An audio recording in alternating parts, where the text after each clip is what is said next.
different. So you can have a completely different chart. So that's why it's so, so important to have the time when you call in and you want a reading from me, because I like to be as accurate as possible. Some other things that I think are really interesting right now that are going on, and, we have a lot. I think one of the most interesting things that's going on right now is Pluto is currently in Capricorn. It's been in Capricorn since about 2008. Well, it is changing signs to Aquarius, and it is going into Aquarius, I believe, the end of November, and then it stays in Aquarius until 2043. So we're going to see some monumental changes in technology. We're going to see probably AI completely take over certain facets in certain industries. I'm sure everybody's kind of seeing this right now. So it should be interesting with a lot of the things going on in America as far as from a political standpoint and all of that. So it's going to be kind of, I've been telling people that 2024 is kind of a wild ride, and just expect the unexpected. We might not see things that are going to happen this year. It might be one of those things that we're like, wow, I didn't see that coming. I'm sure that, people that are into politics and into all of this other stuff are seeing that right now. So that's going to continue to happen. I think the energy is going to, kind of slow down a little bit as we get into 2028 to 2030. So it's not going to always feel like this, because I constantly have people say to me, oh my gosh, why is everything so unhinged, and why do I feel like this? So just know that a lot of things are going on. We had in 2022 our first Pluto return. So Pluto returns back to its place in the chart about every 248 years. So it's major shifts in this country, because Pluto means death, destruction, and then transformation. So it's going to bring up to the surface everything that is not right with things, everything that is hidden, everything that is power versus powerlessness. So I just, if ever you get concerned about something, astrology, the beautiful thing about astrology is astrology tells a story with all of this. And I just think that it's a language that I love, that I've been looking into and studying for the last 4 years, but I've been into it my entire life. And I always look to the chart for the answers, not only from a personal and professional aspect, but also from a world aspect, as everything is changing. So I tell people not to be afraid, to look inside themselves and to really find their purpose and passion and what they want to accomplish, why they're here on Earth. And I think it's really important. And that's why I'm going to say once again, go out this Sunday with this new moon in Leo and really find your heart. Find something that you find purpose and passion in, and do something that you love and something that you feel really good about. Because when that is going to put you at your highest vibration.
A1R Psychic Radio, Earth's #1 psychic radio network, and watching Moonstruck TV, Enlightening Television.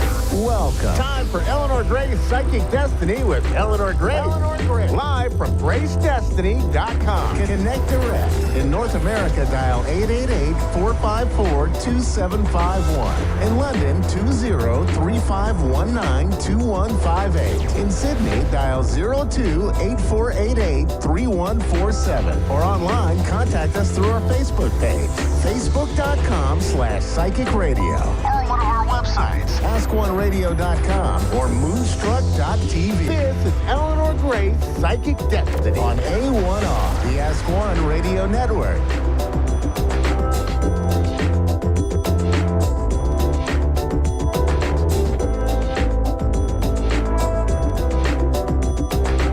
You're listening to A1R Psychic Radio, Earth's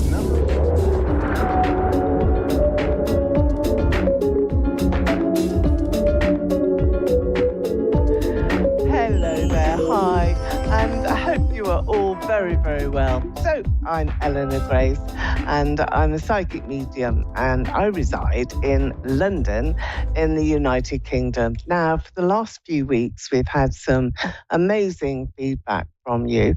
One of our callers here on A1R Psychic Radio missed a lot of the original program. So she went back and she looked at the videos over and over again and realized that she kept interrupting me and she kept sort of saying, well, I didn't quite catch what you said there, Eleanor. So I'm going to take it a little bit slower so you all understand exactly what I'm saying to you. Now, I hope you are enjoying this lovely summer. I'm got to talk about the weather here in the UK. It is glorious sunshine, and I have the sun card here from the tarot that is here for everybody. So when we get to our first caller, I'll be expecting that they're in a very sunny, happy mood, because this is the card that I'm showing. We're also looking into the crystal ball. I will always do this in my readings.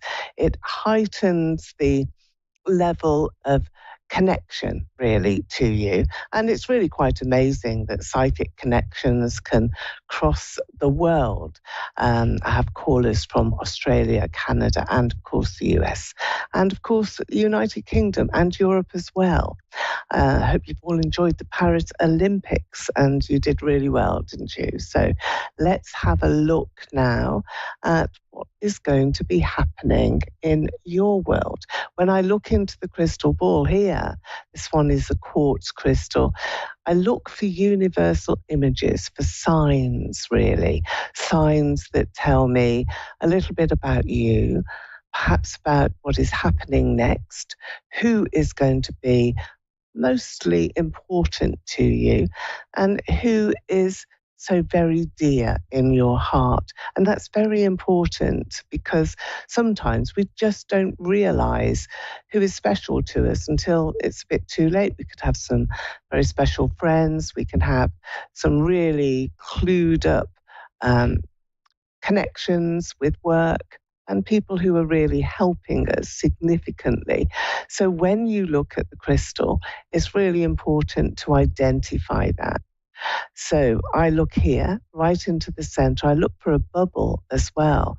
And the bubble in the center of the crystal will give you just that little snippet of an idea of what exactly is going to burst forth and be a message, maybe, for the caller. Now, I have Monica on the line. Hello there, Monica. You're through to Eleanor Grace here. Hi, how are you? Hi, good. How are you? I'm very well, very, very well. So, Monica, I've got my crystal ball here, and I'm just going to take a look. I was explaining, if you could see on the video here on screen, exactly what I aim to look for. Now, here, just along this edge of the crystal here, I think that where you are is at a plateau. You're just at this little plateau in your life. Now, this is symbolic here for you. Monica, because this is really making life a little difficult for you sometimes. You may feel as though you're stuck, as though nothing is moving quickly enough, nothing is happening in the same sort of sense that you want it to. And that can be frustrating. But also with this plateau being here, it gives you the opportunity to take a leap of faith and to really leap forward in your life and to grab a hold of a partner, grab a hold of somebody. I can see you throwing your arms here around a man, Monica, and just celebrating a lot of the affection that there is between you. So there must be some major celebrations that are coming up in your life. Now, this could be someone new as well. You have the magician that I'm showing you here in the cards. Now, the magician is always an unexpected element that is about to arrive. So you could find that suddenly your life changes because this plateau is going to shift. It's a little bit like a comet arriving and just disturbing your equilibrium for a little while. And then you have got to do something, haven't you? You've got to take an action. And of course, every action that we take has a reaction to it. So I feel that you will be thrown into this man's arms. Are you in a relationship right now, Monica? Yes, I'm married. Oh, right. So it's his arms then that you're throwing yourself into because there's no one else here. There's no other interference around you. But it's showing particularly the love that is there. You know, the absolute, I want to hug you, I want to kiss you. So you will be celebrating something very special very soon.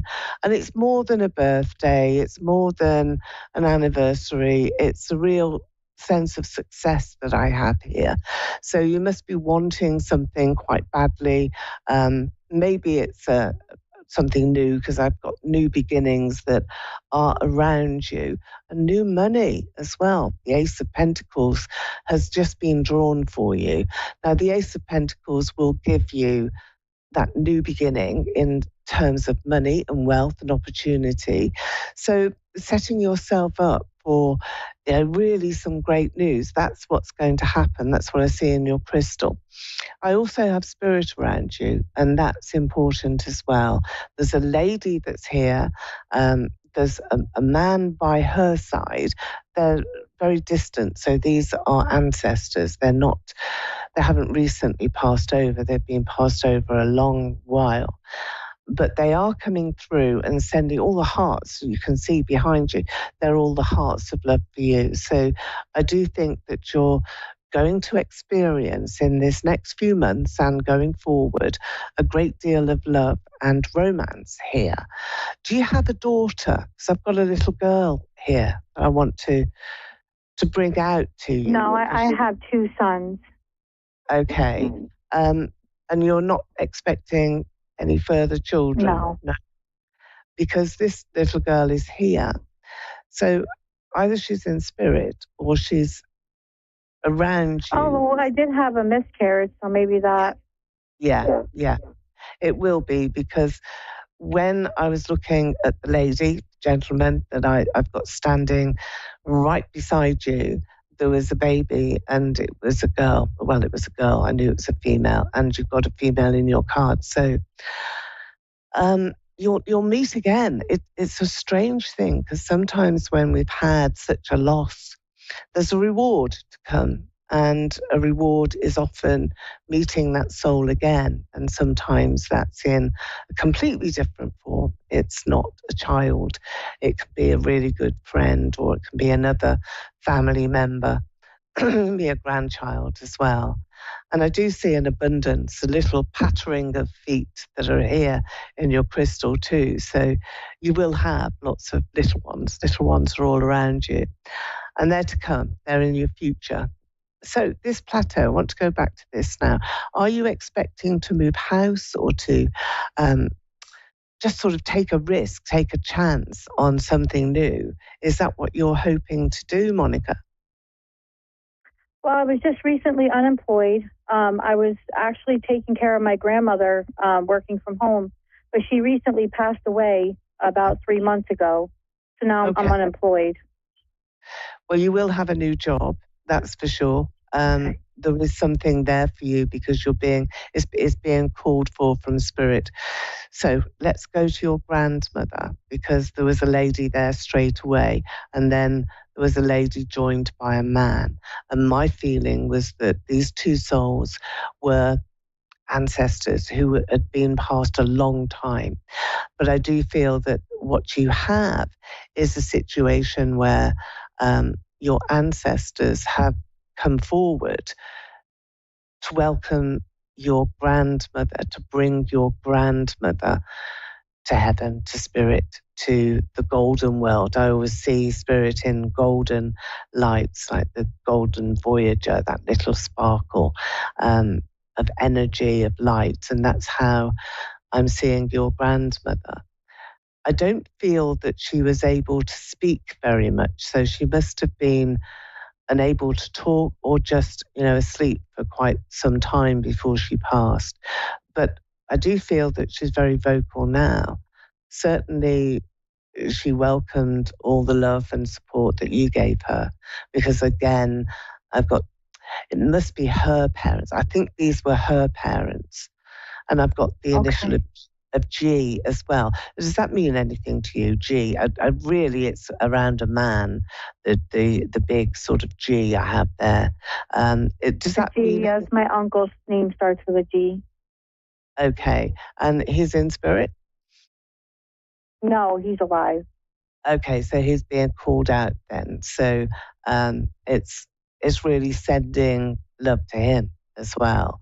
So I feel that there's love being sent to the whole of your family, to everyone that is, I think, grieving at the moment and perhaps wishing for better times as well. But you certainly have a new role because you've had the Ace of Pentacles. This is a job that you are going to be offered. It's with proper income as well. It may be in the caring or medical world, but also you've got skills here that you don't realize that you have. So again, I'm being shown that there's a lot more for you to achieve in your life, and there's a lot more for you to do. I see you getting very busy. And the celebration, I think, between you and your husband here is very personal, and it is about success. It's not about just, I love you. It's not, because you do love each other, and you love each other very much, and you're very caring as a partnership. You've worked hard as well to get where you are. So this is about the next stage, the next step up. And that's something that you will be doing and taking some time. Balance and harmony is something that I'm giving you now. So that's something that you must try and achieve here, Monica. Try and achieve that harmonious feeling inside, in your heart. So going back to your grandmother, was that true that she couldn't speak? Because I feel that there was a lot that she wanted to say, but she couldn't speak. Did she give you a ring? Was there a dress ring that she wanted you to have?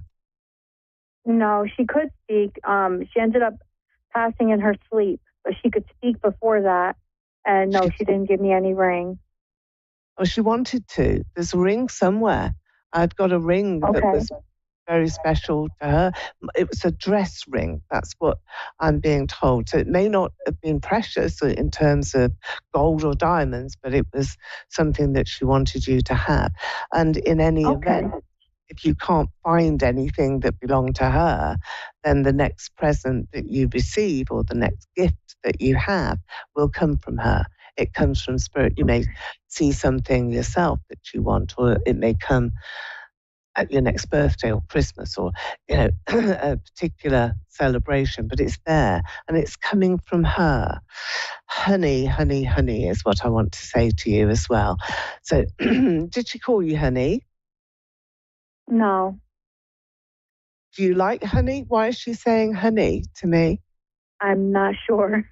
Okay. Well, I've got honey. Maybe it's just the sweetness. Maybe it's the sweetness of your soul. That's what it is.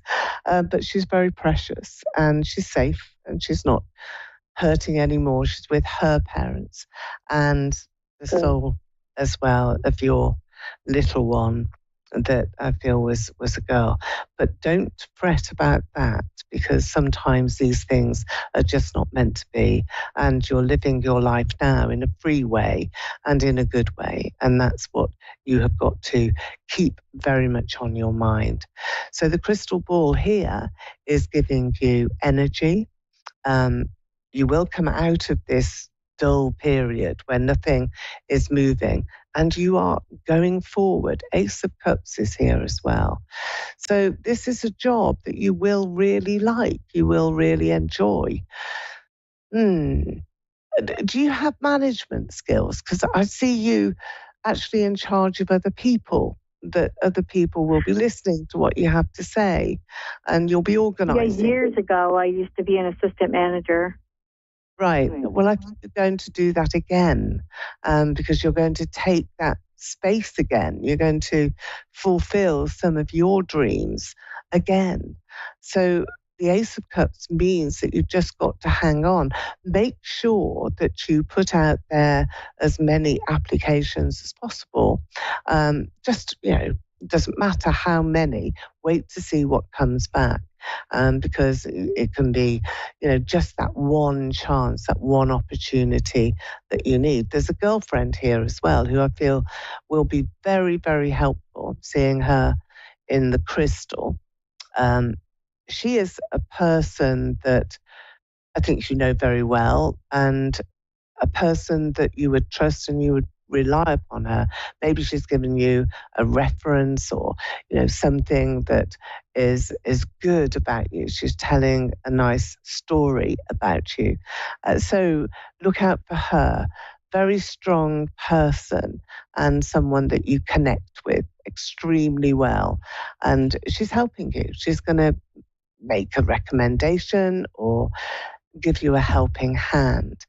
And water is something now that I'm seeing here. Now, water in any reading will be all about your emotions, your feelings, that deep inner sense of who you are, Monica.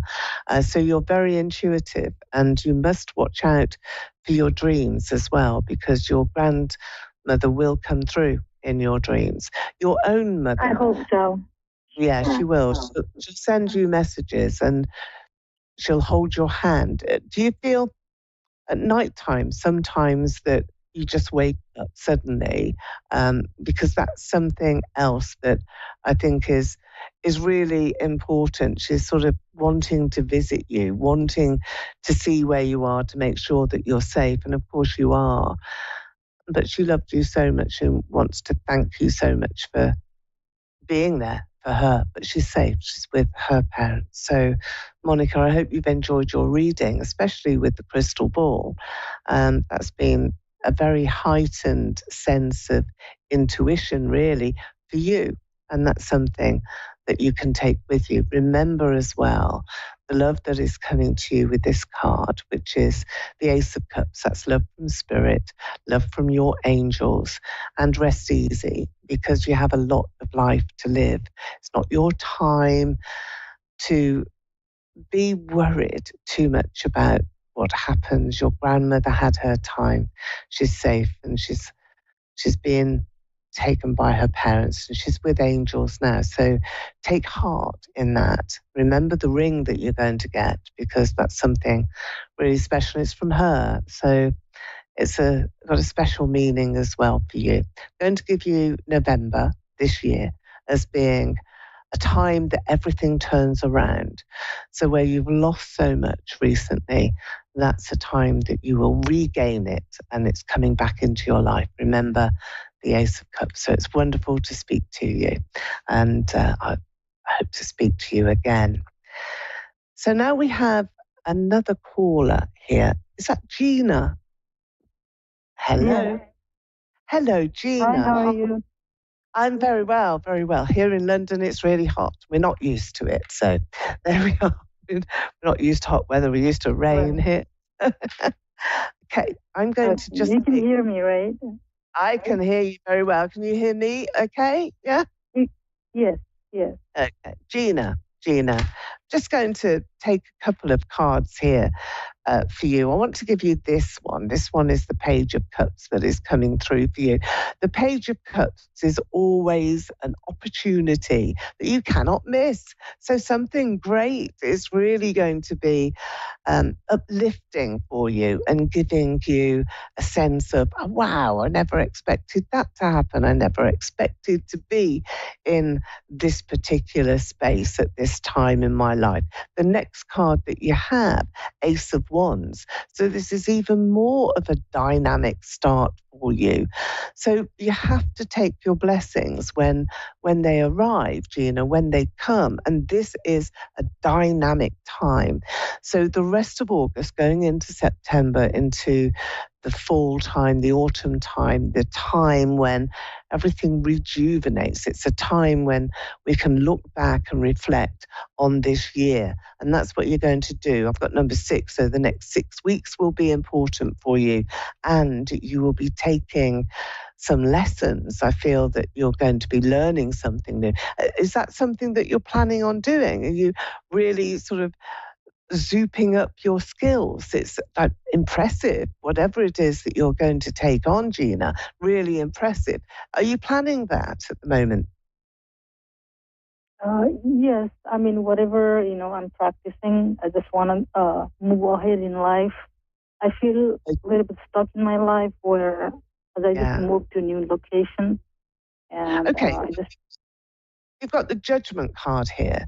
That's your next card that's come through. Now, the Judgment card is always about having to take a big decision, or make little ones, but certainly you're having to come to a conclusion about what it is that you really want to achieve for yourself. And, we're all the same. We go along, and life is okay, and, we're happy enough. And then something really sticks out and we say, oh, actually, I want to do so much more. And that's what I feel with you, and with the sense of opportunity that is crossing your pathway now. And you need to grab it, you need to take it, and, really relish the fact that you are being given this chance, and you're being given this chance of happiness as well. Have you separated from somebody recently? Has there been a separation in your recent past, the last 12 months? Separate, not really. I mean, I'm living abroad now, and it's just a tough in the relationship. That's all. Okay, so you're not in a relationship now, no? Yeah, short of it. It's not really like like the marriage thing. Yeah. Well, okay, it will be the current relationship then, because I feel as though there's a parting here of the ways that, you're bound to just leap forward in your life because there's better things to come. You've drawn the world here. The world card is always very special. It's about expansion, travel, and you making some changes that are really important. Now, I'm looking here at the crystal for you again, because this really will bring in some luck and some new opportunity. We've already had the card of opportunity for you, and this is about new pathways. It's as though at the moment, what I can see here is the forest right in the center of your reading, and this is a forest that's really bright and green and it's flourishing. It's lovely new growth, and you're right in the center of it. So your life is just like one of those trees in the center of the forest that, everything is about to grow and blossom and bloom. And we can see as well that you have so much love in your life to come. And I feel that this is so important now. It's such an important time. What happens in August? Is it somebody's birthday, or is it a memory of somebody who's passed over in August this time? No, nobody has passed right now. No. I just feel like something is like not working for me right now. The current situation, it's just some kind of energy is off, with a certain person. Yeah.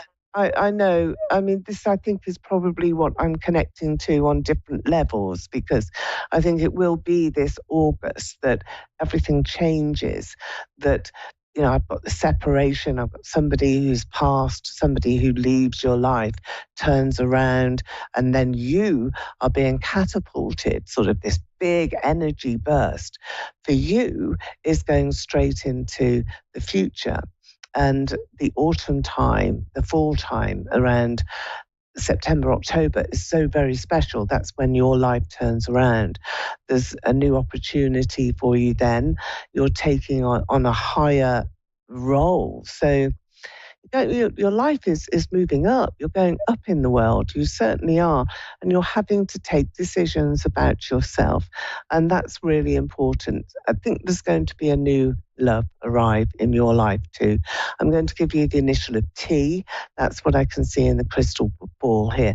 Look for the initial of T around someone new. There's somebody entering your life. T? T, yeah. T as a turtle, okay. Okay, do you know who that is?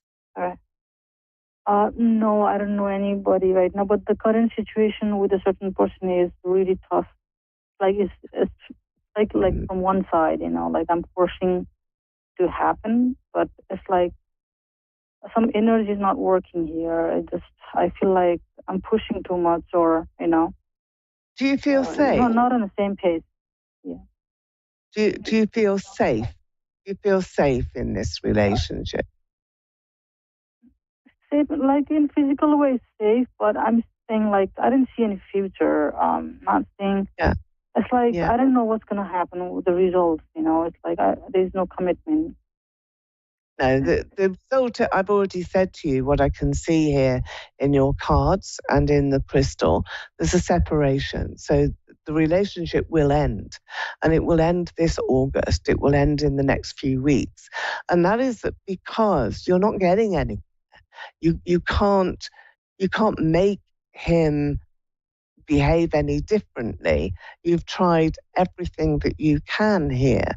And that, I feel, is just so frustrating. And everything that is ahead for you, from the crystal through to your cards, is saying that you've got a big push now, that you can make a difference in your life, that you can really start to change things for the better.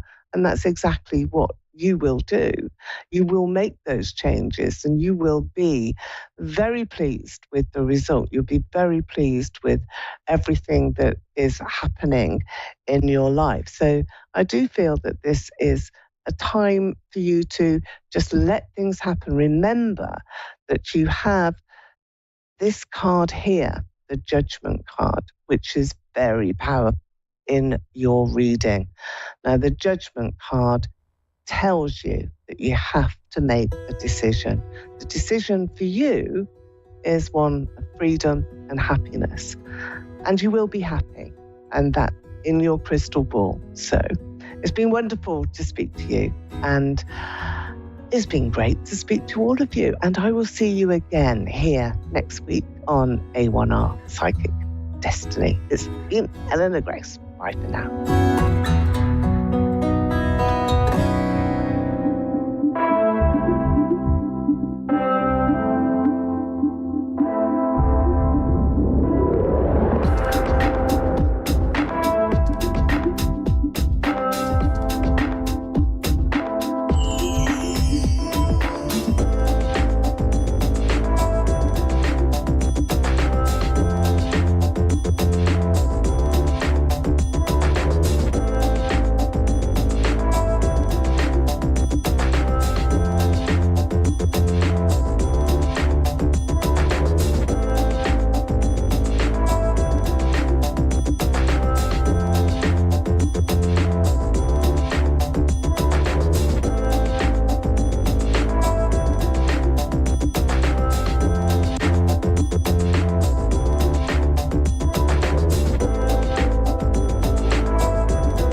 Psychic Radio, Earth's #1 psychic radio network, and watching Moonstruck TV, enlightening television.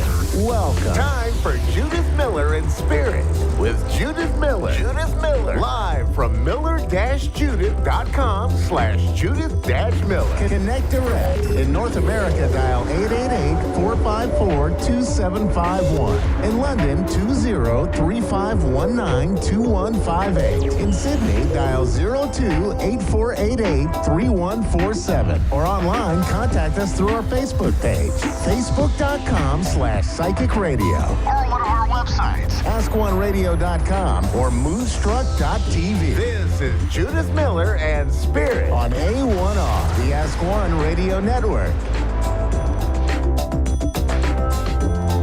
Good evening, everyone, or should I say good morning to our friends across the water. I'm Judith Miller, and I join you today with Spirit from the island of Ireland. I wanted to talk about our loved ones in spirit. I get asked many times, are our loved ones okay? Are they at peace? And they are very much at peace. Our loved ones, they haven't went away. They live in the spirit world, but they live along with us. Just without the physical body, they very much are around us. We all have an energy, and that energy, it's very unique to each one of us as individuals. And our loved ones in spirit are very much the same way. When we transition into spirit world, you will be able to identify each loved one, if you aren't working with spirit, by how you feel, by the little signs and the messages they give you. But please know that they very much all are around us. I've often been asked the question, are they healed? Yes. They're very healed, very much healed. Maybe your loved one had problems with their mobility in before they passed. They won't have that problem in the spirit world. They might have suffered from medical conditions, health conditions. They don't suffer from those health conditions or medical conditions in the spirit world. I've also been asked, when we have a loved one that we have not made our peace with on the earthly plane, will they realize where they felt that they went wrong in the heavenly plane? Yes. If we've not made that peace with our loved ones before they transition, they will always come to make that peace with you. They will always come. They're very much who they are on the earthly plane. Their personality has not changed. Their belief system, as in the sense that what they thought when they were here. So, for example, one of your loved ones passed into spirit, but they didn't believe in life that goes on. But when they've transitioned, they realize it actually is real. And they are very quick and very anxious in the sense to let you know they were wrong. This was the amount of people that come forward with me, and they always say, would you believe it? This is real. I would have said this was not, but it is. So whenever you're linking into your loved ones, or whenever you're receiving a message, please know that your loved one is okay. Take the time to ask those questions that maybe you felt you didn't get to ask when they were here. Let them come forward and apologize, maybe explain and say they were sorry, because there is no anger. There is no anger. They very much, we all have to face are mistakes. And I always say, there is no mistakes. There's only lessons and blessings. And out of every lesson, it becomes a blessing. So we all have something to learn from everyone, and we all have something to teach to everyone.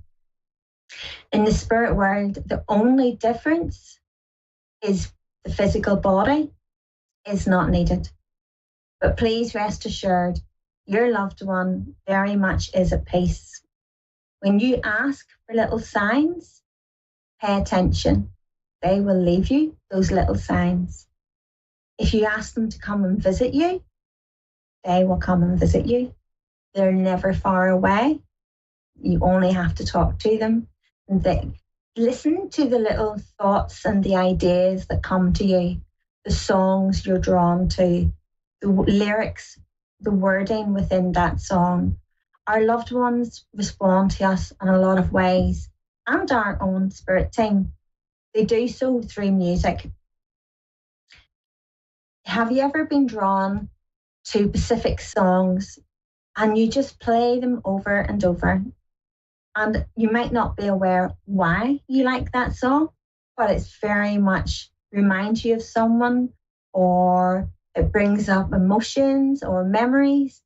When that happens, your loved one is working with you to show you those little signs, to help with those little connections. So please take peace and comfort in knowing that whatever our loved ones suffered with on the earthly plane, they no longer suffer that on the heavenly plane. And when you go for a reading, don't be surprised if they come forward with the full personality that they were, the joker that they were, the prankster that they were, full of life that they were, because they still are. They still are, just without the physical vessel. Nothing else has changed apart from they're healed. Absolutely, they're healed. And we all come here to learn lessons. Sometimes we might say, why did I choose that lesson to learn from? But we are all here to learn from experience and to gain experience and to help each other. And it's important that we can all help and support each other. We might all journey together. We might have different paths, but we all go to the same destination. And we're all equal. We're all equal. So always remember your worth, and always remember your loved ones will be by your side. You just have to ask. And even when you don't ask, when they feel you need them, they're there. So let me see, who have we got on with me today? Angela. Angela from Texas. How are you? Hi, how are you? I'm very well, thank you. How are you, Angela? Yes, this is Angela. So Angela, how are you doing today? I'm doing really well. I'm doing very well, thank you. So Angela, would you like me to, have you got the sunshine, Angela? Have I got the what? Sunshine. Sunshine? Sunshine. Have you got beautiful sunshine? Okay. The sun. Have you got a lovely day? Sunbeams, the sun. It's my accent. I'm having a hard time hearing you. It's you sound far away, but it's okay. Go ahead. I am far away, Angela. I'm on an island. I live in Ireland. So you're chatting to me. Nice. You're chatting to me all the way to Ireland, which is why I sound so far away. So Angela, would you like me to connect to your loved one and a loved one in spirit and see who'd like to come forward? Do I have to pick somebody, or can no? I always let spirit guide me if that's okay. But I always just like to just ask and see when you're ready. So Angela, I do want to talk about a lady in spirit around you. A lady? Yes, a lady in spirit. I want to talk about heavenly place. Sorry, you'll hear me talking to my team, my spirit team, and to your loved ones. Heavenly plane or earthly plane. Okay. So Angela, I want to talk about an aunt. An auntie. You have an aunt in spirit on mum's side of the family. Okay. She's coming forward. She's just said to me, Leo. Please, can I ask, you're telling me Leo. Is Leo for a name, zodiac, what please? Okay, she's referencing to the zodiac Leo, the birth sign Leo. Leo. It's relevant. Leo. Okay. Yes. She's referencing to that. She's acknowledging the birth sign Leo. So someone very close to her or yourself has the birth zodiac Leo. Okay. And I want to talk about a Washington connection. She talks about a Washington. Okay. Do you understand? I feel family connection in Washington. I don't know. I don't know anyone there. Okay. So when we connect to the spirit world, they're only able to give us information that's true. And everything that they pass, sometimes it takes us time to go away and think about it, and then it comes. Everything that passes is relevant. It's just how we place it at the time. But I do want to talk about a family connection in Washington, and I feel it's on mum's side of the family. But I feel like I'm going back. Okay, so I want to ask within. Also, when we get a medium, or when we get a connection, there might be messages come forward for other members of the family circle, the large family circle, or loved ones and friends that you're in connection with. So I do feel the aunt in spirit, she talks about the Leo zodiac connection, and I feel I want to say July. July is relevant. She's just said yes. So I want to bring in the month of July. She talks about Washington, but she makes me aware it's a family connection, but it's on mum's side of the family. And I feel I want to go back to maybe in my mum's childhood. So maybe her like aunts and uncles would have maybe had a family connection in Washington. Go ahead, please. What else would you like me to give to you? Angela, you've been finding it very hard recently. I want to say there's a lot of thoughts and ideas going through your head, and you're kind of very indecisive. Do you understand? She's saying you're an overthinker.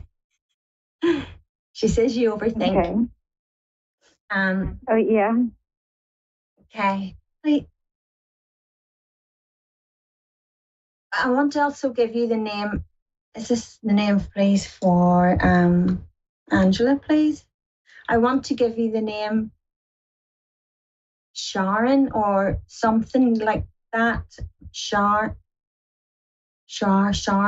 I feel it's Sharon. Yes, okay. She's just said yes. I have to give you the name Sharon. And again, I feel very much that Sharon. Yes, okay. Sharon. Go ahead, please. What else would you like me to pass to Angela, please? So can you understand, Mum has a sister on the heavenly plane? Would Mum have a sister on the heavenly plane, please? Okay. Yeah, I think so. Okay. This is the aunt that's coming forward. Okay? Okay. And please remember that July is very much connected to this lady. Okay?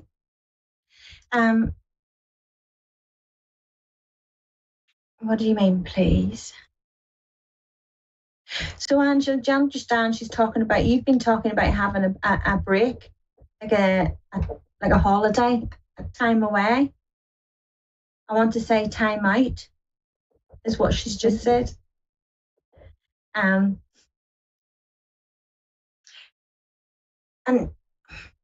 okay, so do you understand? She's showing me, excuse me, because I don't know what the weather's like in Texas, but I can imagine it's beautiful. But I'm seeing like very dried ground. It's like, I nearly want to say like a ranch, but I don't think it's a ranch. I think it's a home with a lot of land around it, a lot of dried land around it. Does that make sense? Mm-hmm. So I feel that there's been quite a drought, but it's not like in a development as such where there's house, beside each other. It's very much kind of, there's a lot of ground around it, and it sits on its own a good bit. Can you ask her something? Yes, I can ask. I can never demand, but I can always ask, certainly. Can you ask her if she has anything to say about the person that is in my life right now? Yes. You're questioning it very much. Well, it's fairly new, so I'm just cautious, but I want to know if I need to. There's going to be lessons learned. I have to say to you, there's going to be, I always tell the truth, and I'll always give exactly as your loved one passes. Honestly, I don't feel he's going to be the one. I don't think he's going to be the one that's going to settle down with. Your soulmate is still to come. Okay. I feel this could be years away, Angela. And that's not to say you're not happy, but I understand you're already questioning that for you to ask that question. I'm not really. Yeah, I'm not really questioning it. I just want to know, like, so far it's been really good. So that's really good. Just kind of what. Yeah. I feel. I want to say lessons to learn is what I'm being told. Lessons to learn. But it's important you be happy, and important that nothing is written in stone. It's purely exactly how we feel as we progress through our journeys. And, when we have lessons to learn from, we all do. Every one of us has. But we can change the outcomes, and we can change the path. So I do see that you're happy, and I do see that you will be happy, but I do believe there's changes ahead. I'm not talking about your relationship as such, but I want to say there is changes ahead. I want to give you the month of September. There's a family birthday in the month of September. So there is. Is there a what? I'm being told there's a family birthday in September. Yes, I believe so. Yes. Yeah. So, okay, thank you so much. So do you understand, Angela, your aunt has just said to me,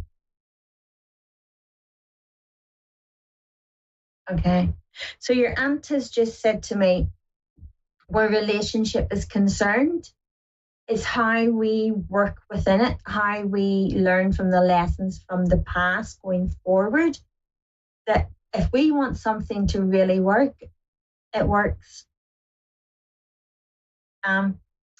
But it has to be something that we both work at, and it has to be something as we go through time that it still feels right.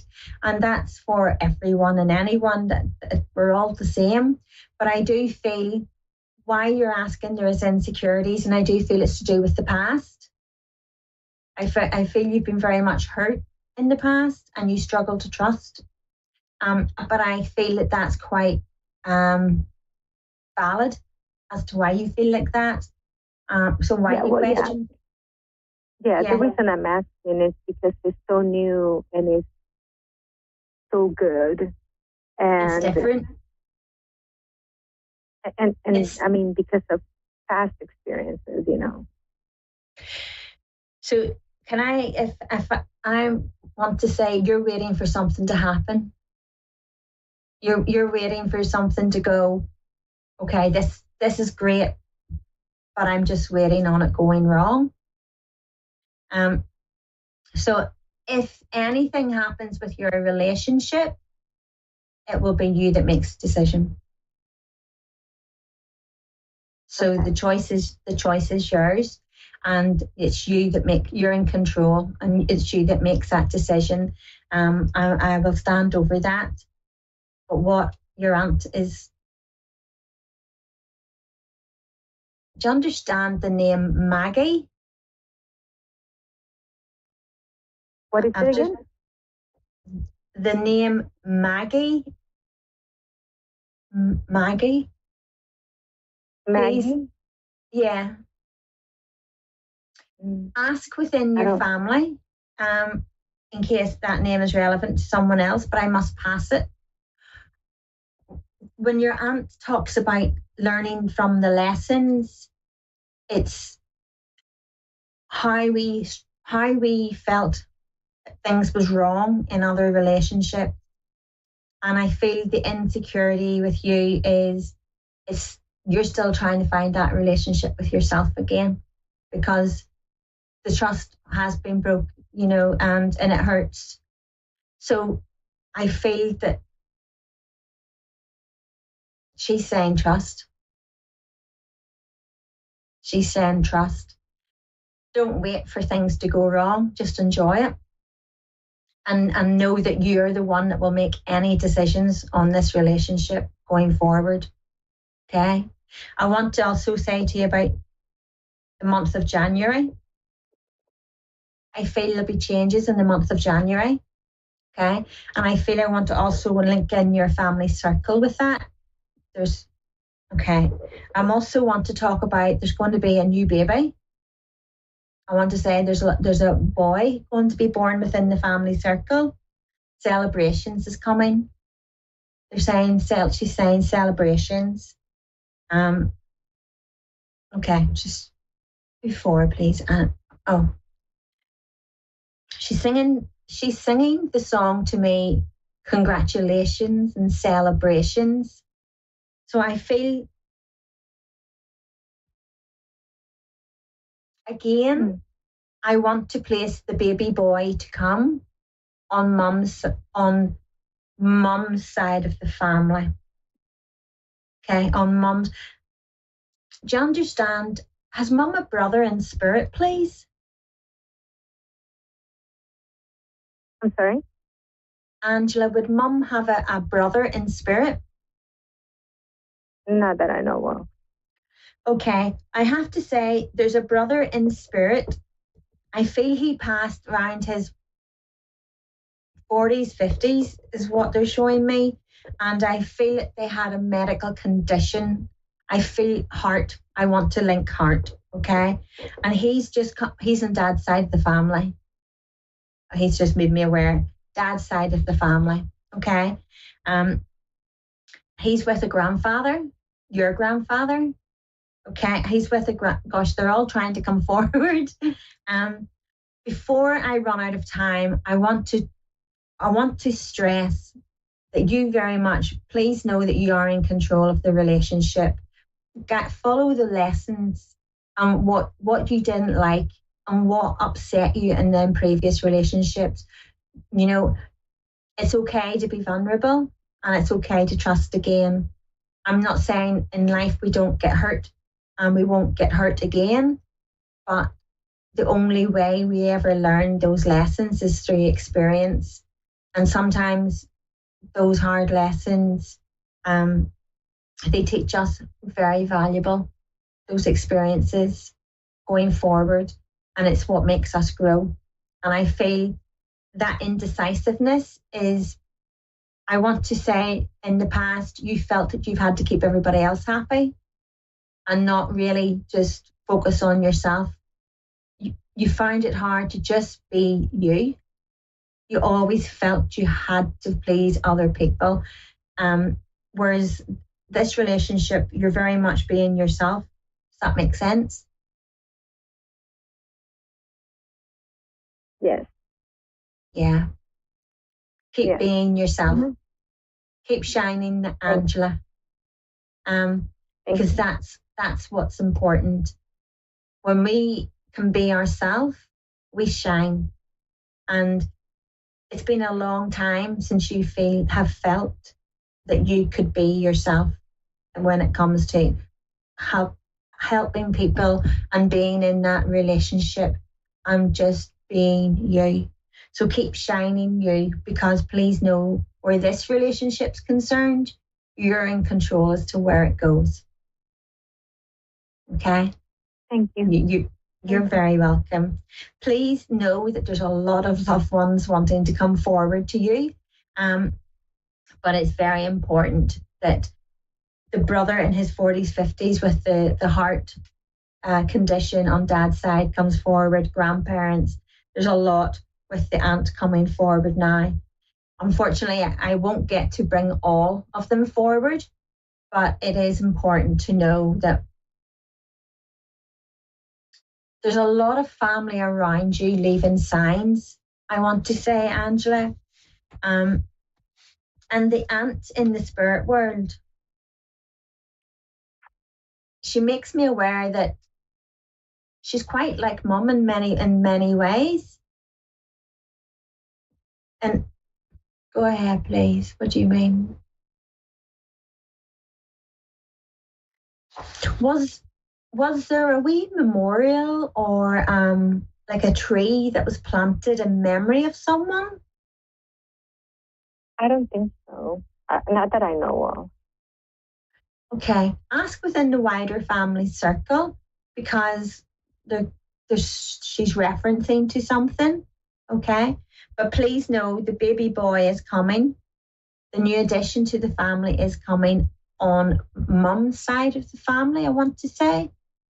Please can we ask, is the baby boy for... Okay, mum's side of the family.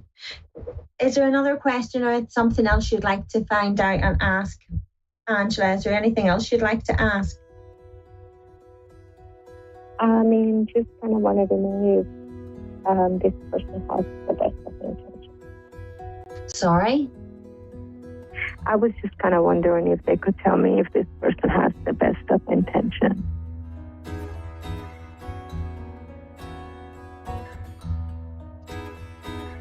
Excuse me. Do you understand they're a bit of a lost soul? They've had previous relationships that they're quite guarded in themselves as well. But they have felt in their relationships that they have tried to be a people pleaser as well. They have trust issues. I feel you both have trust issues. I want to say the best advice that your aunt is trying to give you is to know that you're in control of the relationship. Okay? Is to know that you're, I do want to say your soulmate hasn't arrived yet, but they're coming. They're coming.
number one psychic radio network and watching Moonstruck TV, Enlightening Television.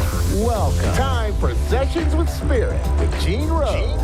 Live from Facebook.com/Tarot Readings by Gene Rose. Connect direct. In North America, dial 888-454-2751. In London, 20-3519-2158. In Sydney, dial 02-8488-3147. Or online, contact us through our Facebook page, Facebook.com/Psychic Radio. Or one of our websites, AskOneRadio.com or Moonstruck.tv. This is Sessions with Spirit on A1R, the Ask One Radio Network. Thank you. Hello, love. How is everyone today? I hope everybody's doing well. Yes, I do. I am here with you tonight. Forgive me as I try to get some things situated. I know. Today has just been so crazy, hasn't it? Oh my gosh, it truly has. But I am so excited to be with you here this evening. Welcome to another beautiful episode of Sessions with Spirit.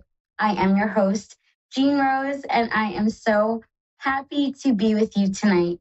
I figured we would kick off tonight's episode with a card for everyone so we can kind of tell what sort of energy we are going to be dealing with this weekend.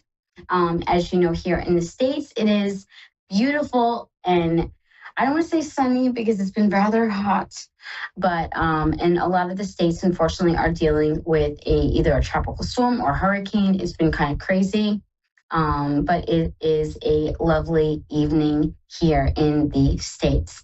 So I hope no matter where you are in the world and where you are watching from, you are having a beautiful evening or day as well. Like I said, let's kick off with a card for everyone. The card that I chose was Farmer's Market. Yes, and it is an important card. It talks about remembering to distinguish abundance from wholeness. Choose wisely and intentionally.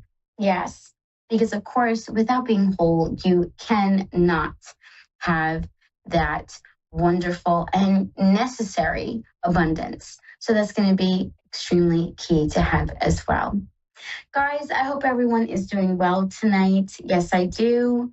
It has been a little hectic and crazy, as you can tell. Definitely having a little bit of a hard time getting back into things from vacate mode, but that is okay. Found my deck. Yes, found it. Thank goodness. So we're going to be taking a couple of live callers this evening, as well as doing a couple of readings for some followers. Yes, we are. I think we're going to kick off with a request from Ada. She is in Maine. Yes, she is. And she is just asking for a general reading. Yes.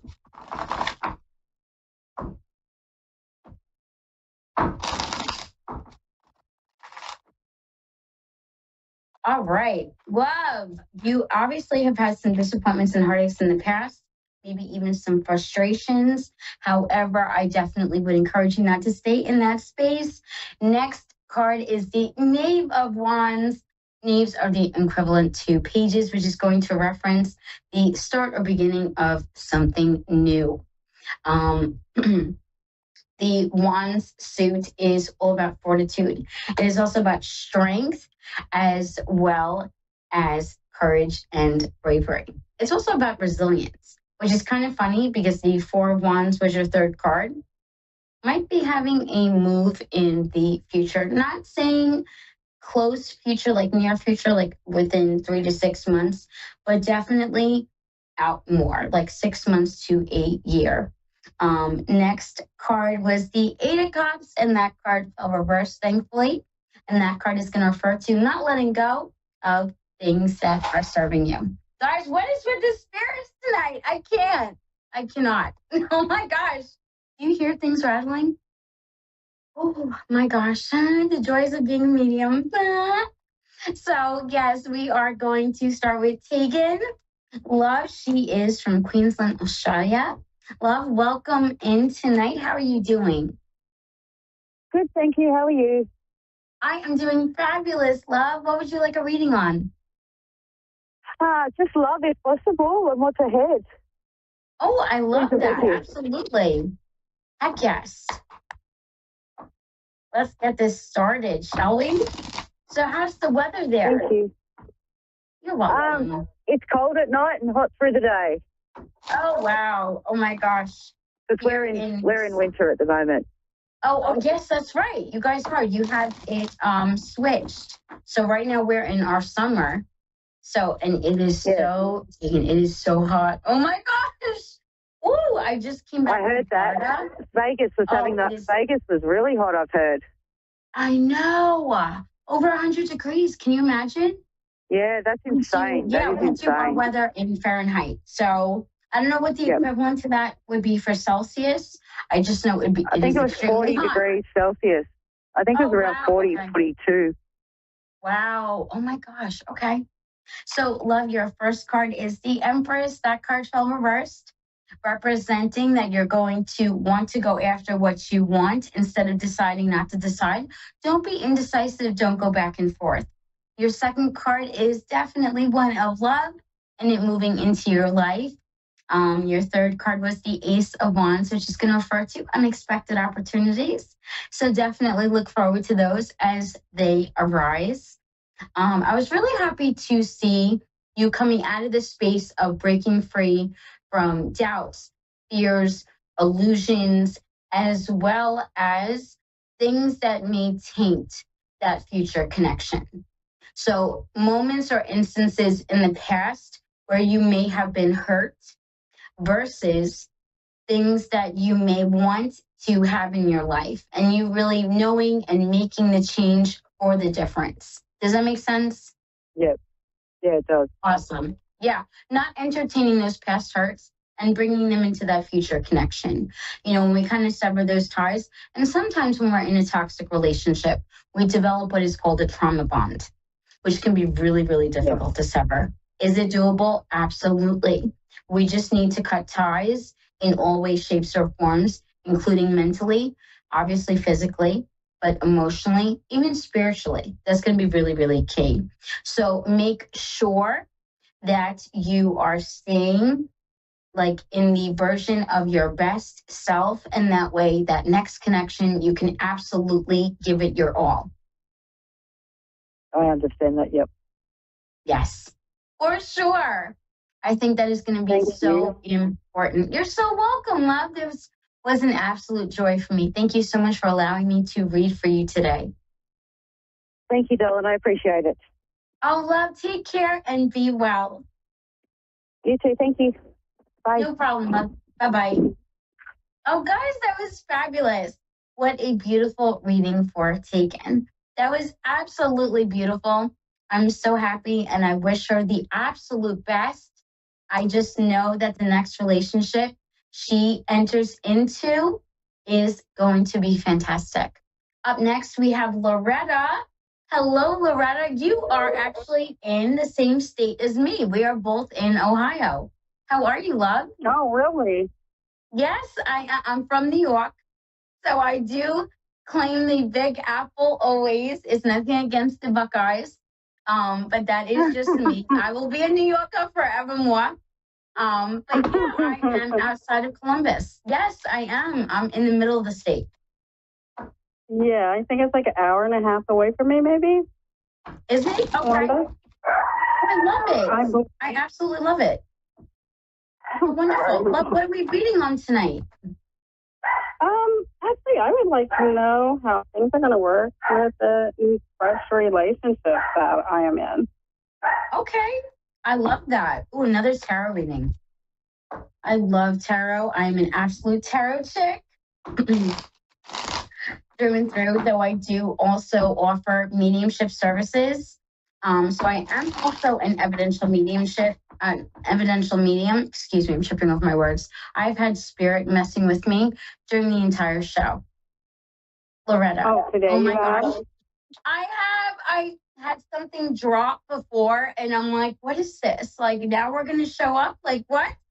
And so it's been kind of funny. Of course, to me, you know, not so much for my wife, because she'll always be like, what is that? What's going on? What is that? And I'm like, oh, don't worry about it. It's just spirit. It's fine. But it is That's okay. really cool because I had just cleansed everything and I was writing down some of the things that I'm wanting to manifest. Ooh. And I had called in all of my guides and my angels and all my past loved ones and all of that right before I got the call. Did you really? Cool. Excellent. They meant to be. Meant to be. I love it. I do too. Overall, I would definitely say the relationship that you are in right now, you're finally at the light at the end of the tunnel. You've gone through it. Loretta, oh my gosh, have you gone through it, my love? The hurt, the pain, I want to say sorrow as well. Okay? In the past, not currently. Okay. No, not with this current connection. I'm saying in the past. You've been definitely done very dirty, which is okay. Because, and the only reason why I say it's okay is because you have acted and risen, like the true queen you are, and completely made a turnaround, which I think is so amazing. You know, you've gone from that space to where you are currently. Definitely embrace the connection, embrace the relationship.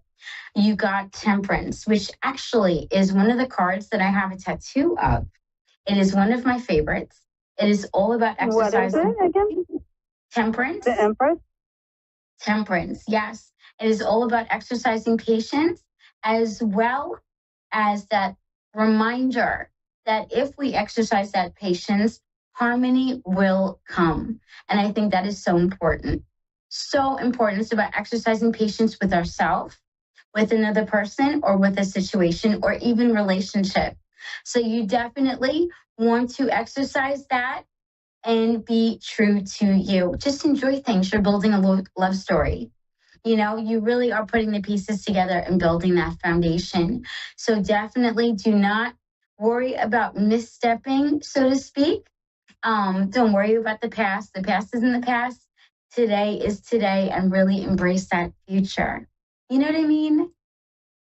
Yes, ma'am. And you also got the Two of Cups. You got the Two of Cups. So that card is going to be about that future love connection, or that connection with that future potential, which is so fantastic because it is going to signify that things can get a bit serious. So yes, love. I absolutely love it. In fact, let's pull a couple more cards. You did get the Nine of Swords reversed, which is going to refer to the lack of overthinking, no worry, no doubt, no fear.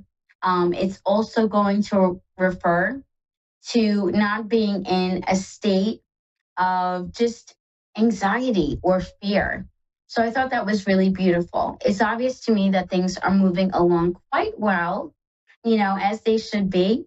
And you guys are really enjoying each other, which is all that matters. You know, sometimes in life we are thrown curveballs. And it is definitely obvious to me that, you know, with the things that you have experienced in your past, you have definitely been thrown a few. Like I said before, you're like a phoenix. You always rise from the ashes. And no matter what you are thrown or what you are put through, because I feel like a lot of the things that you've experienced in your past have always been at the hands of other people. They've never been things to quote unquote that you've done to yourself or you've done yourself. Like you were never the reason for the demise of the relationship. It was always the other person, specifically the other person's actions. Yes. Their actions. To me, like right now, I mean, he has been hurt in his past, like really bad, like as childhood and, you know, relationships. So he seems a little resistant right now. And so that's more of my concern than anything, I guess. I just pulled the Magician. That card is going to be about distraction, but more importantly, procrastination, which is definitely an energy I can see coming from him. Would I necessarily worry about it? No, because the next card was the Hierophant. And that's going to refer to having your faith put in a situation or in a person. It's not about faith in a higher power like most people assume. It's about having faith in a situation or person or situation. So I would definitely trust. And trust. I didn't really hear what you said. That the next card was the Hierophant, and that card is going to be all about exercising faith in another person or even a situation. I think overall, with this new guy, you should just enjoy them. Try not to plan the future too much. Stay present, and that will also help him to come out of his shell. Okay. Yes, for sure. The Six of Swords was another card, and that is going to signify being at that halfway point.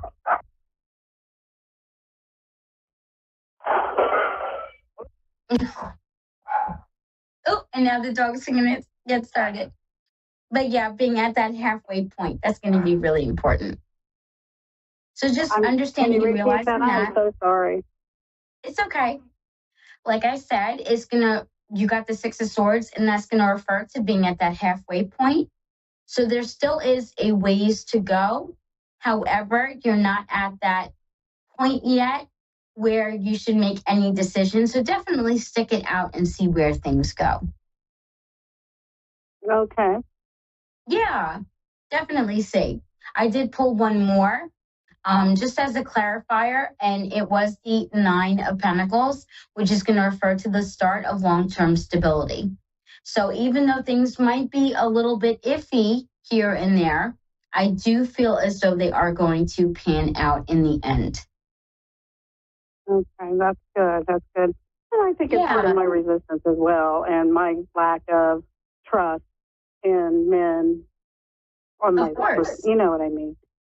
Yeah, because, I mean, especially when you have experienced the things that you have and been thrown the curveballs that you have been, it can be a little bit more difficult to trust another person and to fully throw yourself into a relationship. You know, it's kind of like when you dip your toes in the ocean, you feel how cold the water is and you jerk your foot back. And then you're like, you know what? I could do it. I could do it. And then you sort of like inch towards the water. That's basically what you're doing over and over. Yeah, over and over. So just make that decision, hold your breath, jump in the water, take that leap, and just see where it goes. But if you don't take those chances... and I hadn't dated for 6 years. I hadn't dated for 6 years before this. So I've had a pretty good wall up. So I know hard to... Like I said, you are a true queen. You are a true queen. Like a phoenix, you have always risen from the ashes. So no matter what you're thrown, you always have that comeback. Always. Always. Yeah. It's that spark, it's that essence, that energy within you that you're not willing to give up, not for nobody. That, my love, is going to be key, especially in moving forward. Enjoy the relationship. Enjoy where it is, even if things are a little bit touch and go or iffy, see where they go. Don't shortchange yourself from this experience due to fear or a lack of trust. Okay. Okay? That makes sense. Oh, good. I'm glad. Is there anything that you can tell me about him? I mean, anything in regards to him, I think he's a little resistant himself, like you said before. And I think he just has his own issues in regards to, he has his own worries and fears in regards to trust. You know, he's kind of wondering, oh my gosh, is she going to hurt me as well? Right. And that can be a little intimidating. You know, when you have two people that are together that are afraid that the other one is going to make a move to hurt them, then it's constantly like you got to get it off the hamster wheel. You're constantly making 2 steps forward and then you get thrown back 3. So it's kind of like, you know, you got to make that decision that, no, this is what we want to do. We want to see where this goes. We are committed and we are determined to see this through. Right. He's not a big communicator, though. He's not big on communication, so. That could be. Can I ask what zodiac sign he is? Pardon me? What zodiac sign is he? I didn't understand you. What zodiac sign is he? Like, is he an Aquarius? Is he a Scorpio? November 22nd. That's Scorpio, right? Oh, okay. We're both fire signs. On the Sagittarius cusp.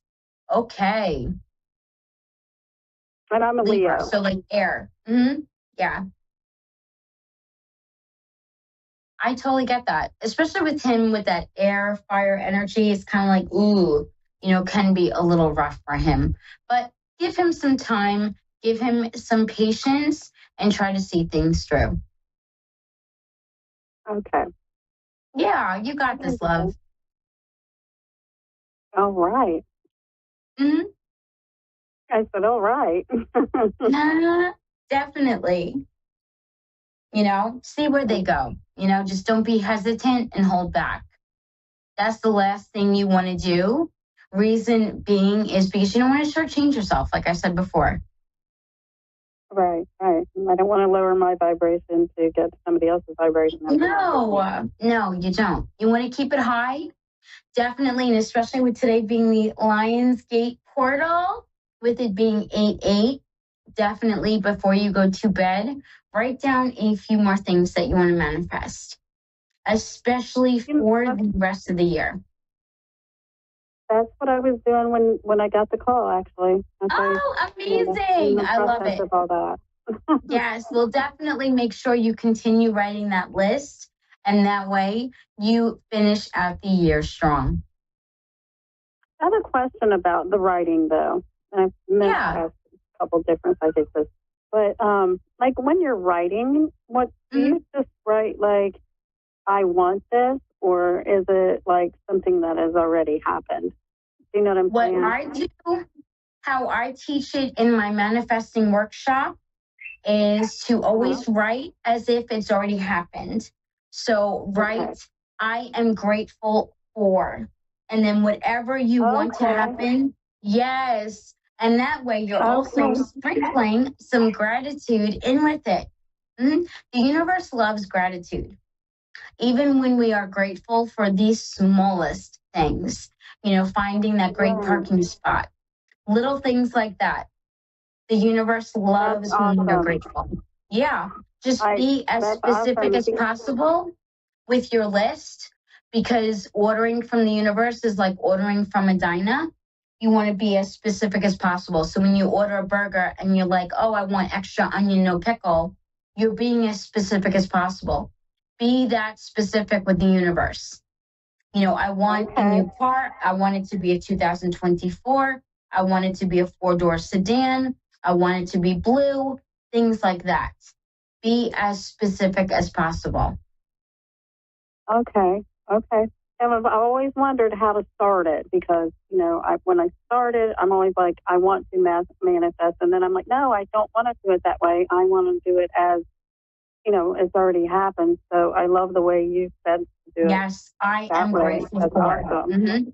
Always write it. Loretta, always write it as I am grateful for. That's perfect. Oh, I'm so glad I could be of help. I'm glad I got to talk to you. Me too.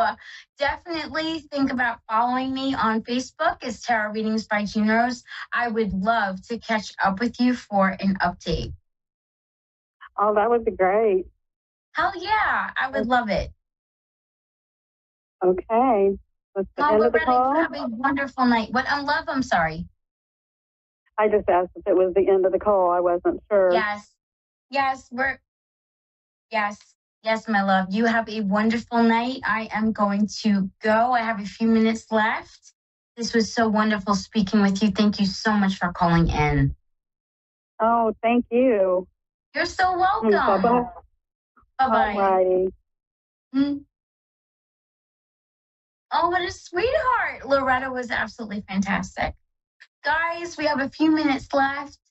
I am just going to remind you, if you like my style of reading, yes, you can follow me on Facebook at Tarot Readings by Jean Rose. I know there is a little typo on the bottom. It says with. It's actually by. So if you can't find me, that is why. No worries. We're going to get that fixed ASAP. I wish you all a wonderful evening. Don't forget, your girl is also on TikTok under Mrs. Stiggy, as well as Tarot by Junos. Follow me over there. We are getting merch soon. Yes, we are. It's going to be fabulous. Guys, thank you so much for another wonderful night. This was absolutely fantastic. I enjoyed it so much. Don't forget, today is 8/8. Write down a list of goals that you want to accomplish. Manifest the heck out of them. Remember to write I am grateful for before each and every single one. Again, I am your host, Jean Rose. Thank you again so much for joining me tonight. This was a blast. As always, I'm going to go, and I might treat myself to some ice cream while I write out my manifestations. So I am so excited. I love you all. Thank you so much for joining, and have a fabulous night. Love each other, be good to yourselves, and be good to one another.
A1R Psychic Radio, Earth's #1 psychic radio network, and watching Moonstruck TV, Enlightening Television.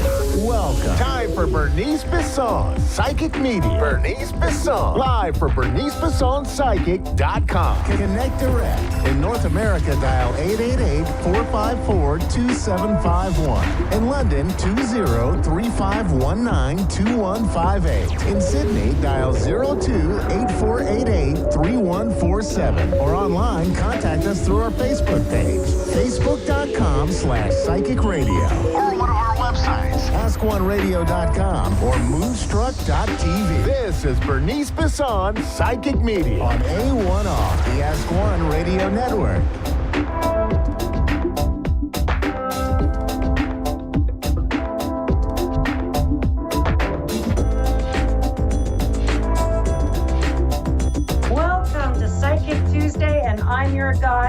So we're going to start off with the astrology at the top. We have got a number of both conjuncts and squares coming up this week that could test us a little bit in areas and could surprise us in some pretty good areas as well. So let's start at the top. And again, sun, moon, rising, you can listen to all three signs. The sun is your divine masculine, your outer world, your career, things you're responsible for. Your moon sign is your divine feminine, your mother to your home, your body. And the ascendant is how you drive that all forward. So let's take a look. First of all, we've got Mercury retrograde, and it's leaving the sign of Virgo and going back into Leo and making conversations much bigger or things that we have to go over where we might have got ahead of ourselves or a little impulsive. We've also got Venus and Saturn, and Venus doesn't like to be structured by Saturn. And so she's like, don't tell me what to do. And Saturn's like, yeah, but that's the rules. And then we've got Gemini lit up, Mars, Jupiter, and even some of that Uranus energy all kind of coming together around late Taurus into Gemini. And this energy is really going to bring forth communications, fast and furious, and a lot of communications without any answers. So hold on tight, folks. The next 2 weeks, remember to be patient with people. So let's get started. Aries, sun, moon, rising, right at the top. Aries, this is a time to really exercise your ideas, powers, and plans. Really think about what it is that you want and start visualizing it. This is going to be a time as you go into the fall, into Libra season, where you're going to have to really think about action, where you'd like to bring things forward. A lot of the wounds that you've healed this last year or so has been really hard work for you. And just know that the next 2 weeks could be some really unexpected surprises, benefits, and benefactors in terms of your career, job, direction, vision around your career. And where it could also be a bit of a bumpy road is carrying a light stick with people. Being impatient or demanding answers isn't going to get you too far this week. So remember, fairness, and with power comes patience. And the exercise responsibility. Okay, Taurus, sun, moon, rising. And so your energy for the week, is going to be one of nurturing yourself, home, your values, being valued are all going to be big pieces because, a lot of this energy is going to be in your second house of things you value. And it's going to bring on a really earthy tone. So this next 2 weeks or so, this might be time for you to get on the golf course. This could be time for you to get out in the garden. This could be time for you to get out into nature, grounding, evening walks, going out for ice cream, really kind of slowing things down and grounding yourself. Because as we get into Scorpio season, it's going to be a busy time for you guys, especially with work. And there could be some disruptions with job, work, and restructure. And that could come out of the blue. It could come out of things that you can't control. Because I think that Venus and Saturn square is gonna restructure a few things around your work. And you could be called to a different schedule or to do different things this next week. And I would just, and those of you maybe dealing with mother figures, matriarchs, you could also have some energy around their care, their health, and celebrations around them. Gemini, sun, moon, rising. Boy, oh boy, Gemini, you're like on the hot seat. You got all kinds of stuff going on your side. And this is going to be a time to really assess your resources, assess what you have. Not all is lost, not all is dark. Things are going to come at you that are going to demand a response, going to demand a payment. And it could have been a forgotten expense. It could have been paperwork you forgot to do, but there's going to be things for you that are going to come out that you're going to have to just address and go through the methodical processes of it. And I feel like it could be a layout of money, or maybe you're settling up some money. You could be paying off some loans. You can be refinancing, reorganizing, and redoing your material world. And it's really around savings, putting your resources away and constricting some of your resources in order for a future purpose, most likely by your birthday coming. Okay. Cancerian, sun, moon, rising, the energy for this next week is going to be around stuck between a rock and a hard place. And this is going to show up for you in a few places. Like this could be, uncomfortable conversations, places and people that you normally associate with. You could find out that some of the information that comes forward really has you bound to them. And you're like, I didn't want to be stuck to this person, or I didn't want to be stuck to this organization. and that you really can't do much except observe and maybe take in information. I don't know that all the information is going to be presented to you, so you can hear gossip, rumors, innuendo, conjecture, all that kind of stuff. And your job is really to assess and wait for more information to come forward. This is also a time for you to take care of your stomach health, your abdomen health, and your eye health, and a time for you to really, I almost feel like, be careful what you intake in the news and local and gossip. Not everything that you hear is going to be accurate. And I feel like you could only hear parts of it, and there could be more information coming around, particularly in any work gossip or organizational gossip that you could be part of, an organization that you serve. Leo, sun, moon, rising. Boy, oh boy, busy, Miss Lizzie. And this is going to be a time where you're going to be planning for the future. You're going to be thinking about 3 months from now, 4 months from now. You'll be like, oh my gosh, I want to travel. I want to get out of where I'm at. I want to go have some fun. But right now, in this next 2 weeks, could be really around dealing with partners, their the realities in their life, the realities in their own family, and in-laws, outlaws, and social circles. And you're trying to maybe manage them, trying to keep up the pace with them. And there could be some really unexpected and pleasant surprises coming from that whole piece around friendships, your social circles, partners, and their social circles as well. So there could be some real pleasant, unexpected, like, hey, maybe friends elope. Hey, maybe unexpectedly somebody moved to another city, maybe moved towards you, things like that. So there's some really interesting things coming up. And I feel like now and in the next 3 or 4 months, you might have to really leave things to chance with work, not get too involved. There could be some sudden changes where you actually find you're much happier with your schedule. Virgo, sun, moon, rising. This is really a time for you to reorganize and take your power back, Virgo. This is really around your identity, your work, your career, your status, where you've been going and what you've been spending your time on. You might not have felt appreciated or like your efforts were valued, and you could be left out in the cold. And in that, you might be like, that's it. I'm going to either work for myself. I'm going to take charge of my career. I'm going to take charge of my options. I'm going to really put some action into taking my power back in terms of my money, finance, resources, career, my reputation around my job, and things I enjoy doing. And so those are going to be some big stuff for you guys. The other piece is taking your power back because things have been unbalanced for you. You could put in a lot of effort, not really felt the benefit. Well, this is going to be a time to really get your boxes ticked off, get things in order in a methodical process so that you can start burning through them the closer you get to your birthday, which is coming pretty soon there, Virgos. Libra, sun, moon, rising.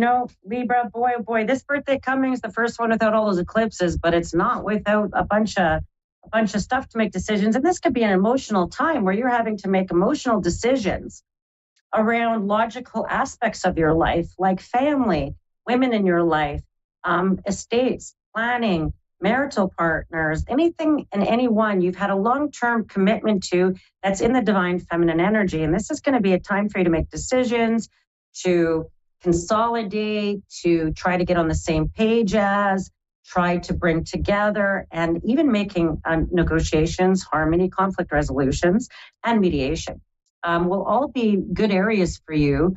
And just know that they could be highly emotional, though. And so there might be a need for you to draw on your logical side over this next, 10 days, a few months, to not get wrapped up in things, not to get wrapped up in the emotional aspects of things, and try to stick to the processes and that there is beauty in the process.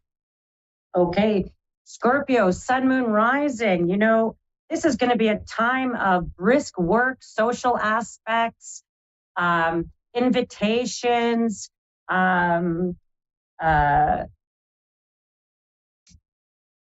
opportunities, but it's going to make you busy. It's not necessarily going to make you money yet. It's going to require you to start really, you're going to have to get out in social networks. You're going to be running around gathering things, coordinating things, getting things. You can have a little list of all your to-do lists. And it's not really about even your bigger vision. It's going to be around a lot of other people's stuff. And you could have incidents that show up around other people's houses, home, real estate, property, assets, and that can include children or parents. Sagittarians, sun, moon, and rising.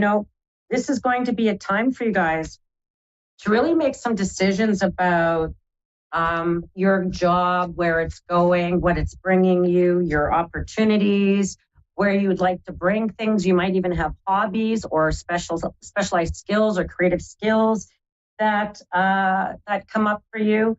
And it could even be something about things that you thought were hobbies that then come into fruition of being able to make money, generate a business, things you like to delve deeper into.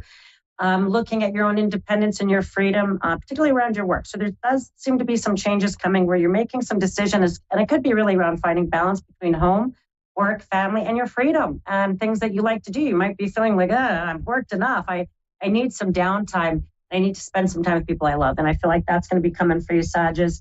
It just might come in a way that is a bit unexpected. Okay, Capricorn, sun, moon, rising. Offers, opportunities, ideas, ignition of plans, contracts, things you'll have to sign, letters, documents. It could even be for the next few months that you're just getting your paperwork in order. But there are some real things to give thought to, some real paperwork and processes you'll give thought to and look at. Do you accept it? Do you not accept it? Are you taking the opportunity? Because once you're in, you're going to have to commit. And you're like, I'm finally just getting out of some commitments. And I feel like there's new ones coming for you. And they could come up and really requiring decisions over the next month. I would wait the closest as you can to September after that shadow of Mercury retrograde before you sign anything. Aquarian, sun, moon, rising, or anything new. Aquarian, sun, moon, rising. Boy, oh boy, this isn't really about getting your house in order. This is really about getting your routines, your house in order, getting things together for yourself that may have been out of sorts. You may have let go. You may have not really paid attention to. And, there could be some light shone on that for you where you're going to have to act fast and reorganize your house, what you own, what's going on in your property, belongings. And then you could also be nicely surprised by friends and gifts and the niceness of your fellow human beings. You could be pleasantly surprised about the humanity of people because it might have been getting you down the last little while. So, of course, I always say don't watch the news, try to keep up to current affairs, but it can get overwhelming. So certainly don't watch before you go to bed. But Aquarians may have been absorbing a lot of this energy that's been going on around the planet, and you might be feeling overwhelmed. So this would be a time for you to really be a bit more introspective, create art, logic, your own plans, being close to home, and even reorganizing or feng shuiing your house will do your world of good this next 7 to 10 days. Okay, Pisces, sun, moon, rising. Boy, oh boy, you're going to deal with aspects of people challenging you, and you're being challenged on belief systems, ideas, and that could come around people, places, romantic opportunities, things you thought in the past, how you viewed things in the past. And you could be challenged on this and feeling a bit disheartened by people's intentions, motives, or behaviors. And I'll tell you, I just feel like this is a bit of a time of awakening for you, Pisces. You've got some pretty powerful planets at play here, and you're right in the heart of it. And so this is going to be a time to really create boundaries, speak up, say what you need or want, take up space, be really direct in what's going to meet your needs, Pisces, where your dreams are at, what's going to serve you. I wouldn't bend to others. You can find this a time of really being able to achieve your goals far easier than you've been able to in the past. And it's not about other people's intentions, goals, or needs from you. It's going to be what's going on for you. And so there's some good energy there for you this next 7 to 10 days, but mainly when these planets start to go direct as we get back into closer to your birthday. But you've got some time to go over old stances that has come up for you and circumstances. You can find me at BerniceBissonPsychic.com. I read full time. I'm also an artist, as you can see some of my artwork in the background behind me.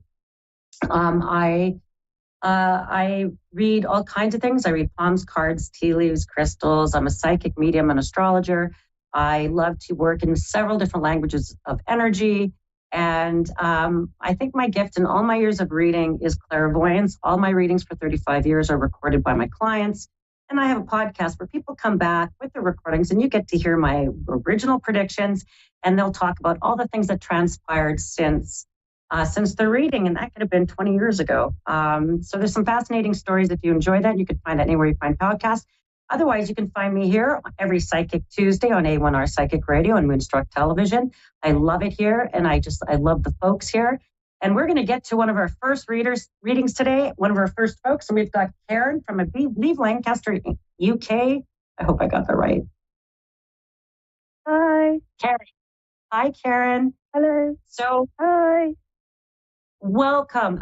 My name is Bernice. I am a psychic in Winnipeg, Manitoba, Canada. I'm here to be of service to you today. How can I be of service to you? Well, I've been single now for about 4.5 years, and I'd just like to know if and when I'm going to meet somebody else. Well, let's first of all, we're going to invite that beautiful energy in for you, opening that heart chakra, that heart energy around I accept new opportunities for love, companionship, friendship, and romance. And so, what is the day and month of your birthday? It's the 8th of November. Oh, Scorpio. Okay. This is going to be a great conversation. So let's go to your birthday coming, and right to your birthday in 2025. You are ending a very long karmic cycle of being alone. Why I say that, you say 4.5 years. I would even bring you back to some cycles from 2007.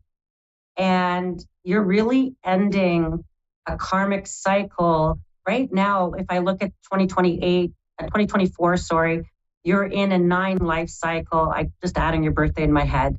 You're in a 9 life cycle, which is the Hermit in Tarot. So this is really about being okay on your own, Scorpio, really coming to a place of I'm fine on my own. I need someone who can bring some joy while I am being on my own, because although you are really wanting to invite in new love, I feel like there's a few changes you might need to make in terms of your hermit schedule, in terms of how you're getting out there and how you're opening yourself up to new people.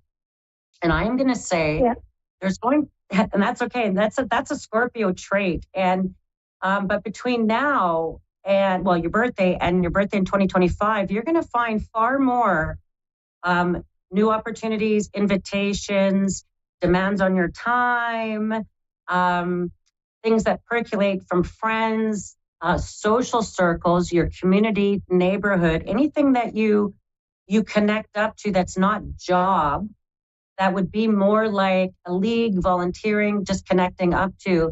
Those are the areas that are going to be golden for you in terms of expanding out your love life. Because, and I'm going to just talk about, you're coming into a new karmic cycle. You had a series of eclipses, and you still have a number of planets that are in Taurus. And Taurus right now is going through its final transformation, and that's your house of partnership.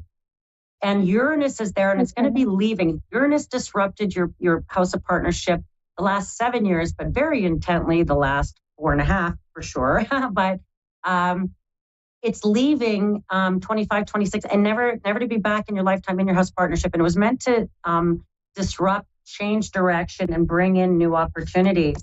And ironically, through the women you know, through the women you gather with, I feel like there's you and 2 other women. One could be fire, one could be air sign. I feel like the little trio of you going out, getting together. There is a connection to someone, a male, a divine masculine, who would be a air sign like a Libra, Gemini, or an Aquarian. For some reason, I got these Libra vibes for some reason of someone that could be coming into your world. It would be a direct introduction. I feel like you're still, there's still something about, if I think of a divine masculine hanging around now, someone who shows up very much in their emotional energy, they can show up as a water sign. They could be very fast talking. They could be very conflicting, and everything they talk about you could feel, conflicted with. And I feel like you might already know this person that I'm going to say. It's no one you know. Anyone you're going to be introduced to, Scorpio, is no one you know, no one that you kind of went, ooh, that cute boy over there, or I'm interested in that person. I feel like you might get to a point where you might feel, oh, I'm completely set free. I have no no one chasing me. I have no one I'm even rejecting. I have no exes that are going to be bothering me. So this is kind of a unique space because that's going to fill up pretty quick.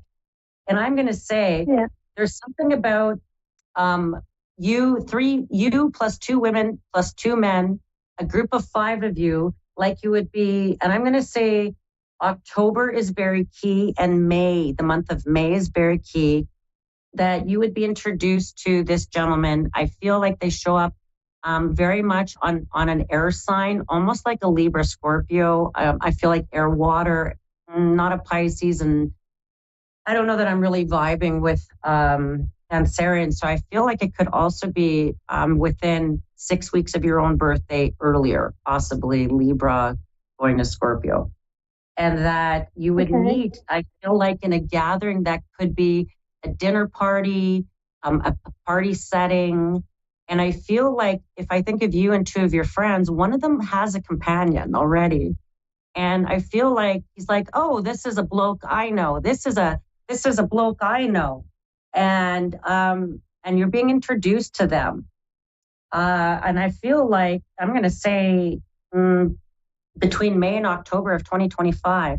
And it seems to be at a small gathering, a small party.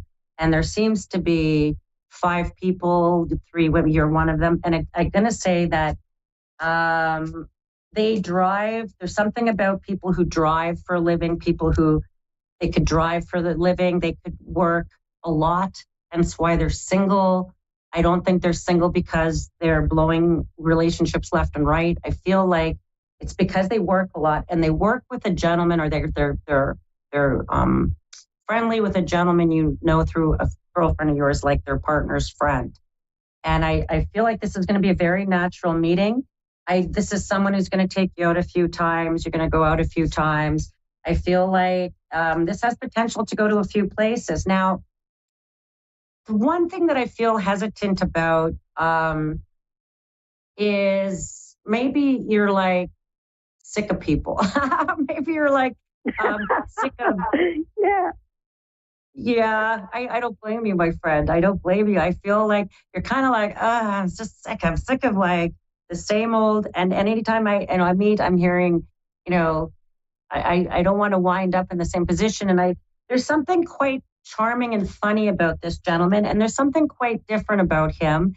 I actually feel like if I thought of a gentleman, I feel like he's not tall. He's like, he's an average height. He's not, but he's very funny.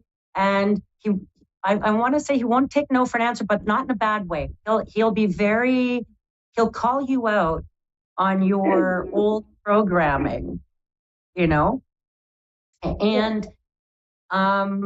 he'll call you out on your old programming, Scorpio, and he'll be like, oh, but you want to go out for a date. You want to go come with me for lunch at the pub, or come with me. And I feel like it's quite fun. I just keep getting the vibe, though, that I feel like you'll take it slow. I don't think this is going to rush down the road where you're going to wind up, married to this person in a year. I feel like this is something that you could actually have quite a fun, not just a kind of a companionship, an intimate companionship, but I actually think that it's a fun friend group. And I almost feel like that's kind of the even better picture of this, is that they could be part of your little friend group or become part of your friend group, which feels like a nicer part to you, because I think you trust them more for some reason. If you can come sit with the girls and have a beer, you would trust them more. You'd be like, okay, he's passed the test. And so I feel like that's a big piece. Now, the other thing that's sort of coming up as I'm thinking about you, my little Scorpio, is a couple of things, not just around your love life, but also around your physical health. There's something about maybe you could have some dental work that could be coming up. Something just to watch around your teeth, your throat, coughing in your lungs, and just so stay away from sick people, obviously. There's just something that... I've recently had a really bad cough, and I've had it for about 4 months. Yeah, and I'm going to say I almost feel like there's something going on with chronic allergies, and I feel like it could be something very much triggered around where you're living, like in your place, and you could be kind of surprised by it. and that it's could be causing that, and that I don't know that just antibiotics might help. I feel like you might have to nail down something, or even get an air purifier or something in your place. The other piece I keep getting, it's just around dehydration. You might even need a humidifier, or it could be feeling, which is odd for England or odd for UK, sorry. You could just be feeling dry in the lungs. And so I just feel like there's stuff around that. I do think the doctor might prescribe you some sort of medication that could be quite helpful on kicking that cough. Yeah. And then I'd also just want to be careful with a tooth. And I almost feel like maybe in a molar, and that it could be cracked and might need to be fixed. And so there's something like some minor, of course, but nonetheless might come up for you even by April. And the last piece, I feel like I've got 2 minutes with you, so I'm going to just kind of cram in a couple other pieces that kept coming up as I was thinking about your beautiful birthday. There's something very much about your money and being able to splurge on yourself just a little bit, like new haircut, new lipstick, new shoes. Like you're refining your look. You're really thinking about how you want to present yourself. And I feel like you're kind of redoing yourself a little bit, or you're going through a little bit, and I feel like you're going to spend a little bit of money on yourself, which feels really good. Like it actually feels like this is like the beginning of inviting in love, like the beginning of inviting in new companionship. It's like, oh, I got new shoes, I got new hair, I feel like I got confidence. I'm going to go out with my girlfriends to a few places. I feel like this is going to be a real winner for you. There's also one last piece, and I'm going to say there's something about you're going to really have to maybe work on your arm strength as well, your right arm, your shoulder. And I see you're going to be having to walk a lot as well. So there's something about maybe a regimen of you just saying, you know what, I'm going to feel good about myself. I'm going to feel good about going out. I'm going to say this really opens some doors for you, and particularly coming this Canadian spring, May, you're going to start to feel really good about yourself. And this person's going to come in through an introduction, through a natural sort of dinner party, or that you're all going out together. So I'm going to say, go for it. Wear your best blue dress or your best blue outfit. I think blue is going to be an attractive color for you. And that I just feel like it's going to come together. There's also a really strong name like Diane that keeps coming up. I don't know why, but it could show up as important. Thank you. And thank you. And I look forward to meeting this person, and message back here and let me know. And thank you for tuning into Psychic Tuesday. And you can find me every Tuesday here on A1R Psychic Radio at 2:30 Central Standard Time. We'll see you again in 7 days.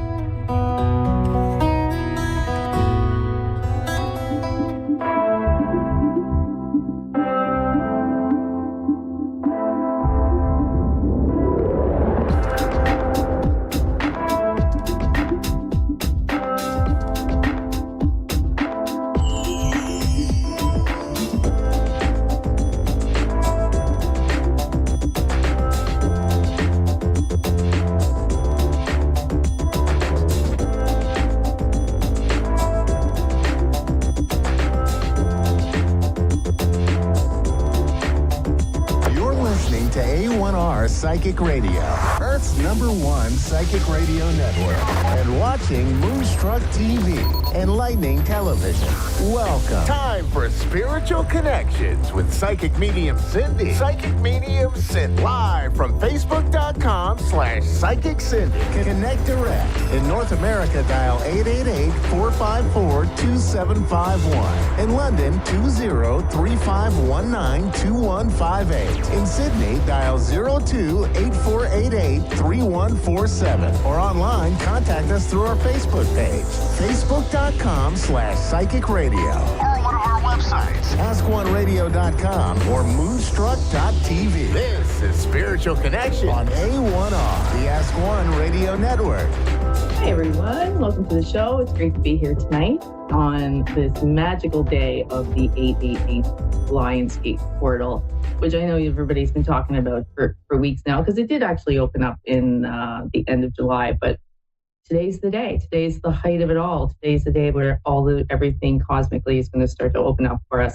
And really the day to start with your manifestation. And when I think of manifestations, a lot of times people talk about, they talk about finances, which is great. Maybe you need a new job, maybe you need more money, but also like, don't forget about, abundance of love, like bringing in happy, healthy relationships with, family and friends and a romantic partner. Also think about healing.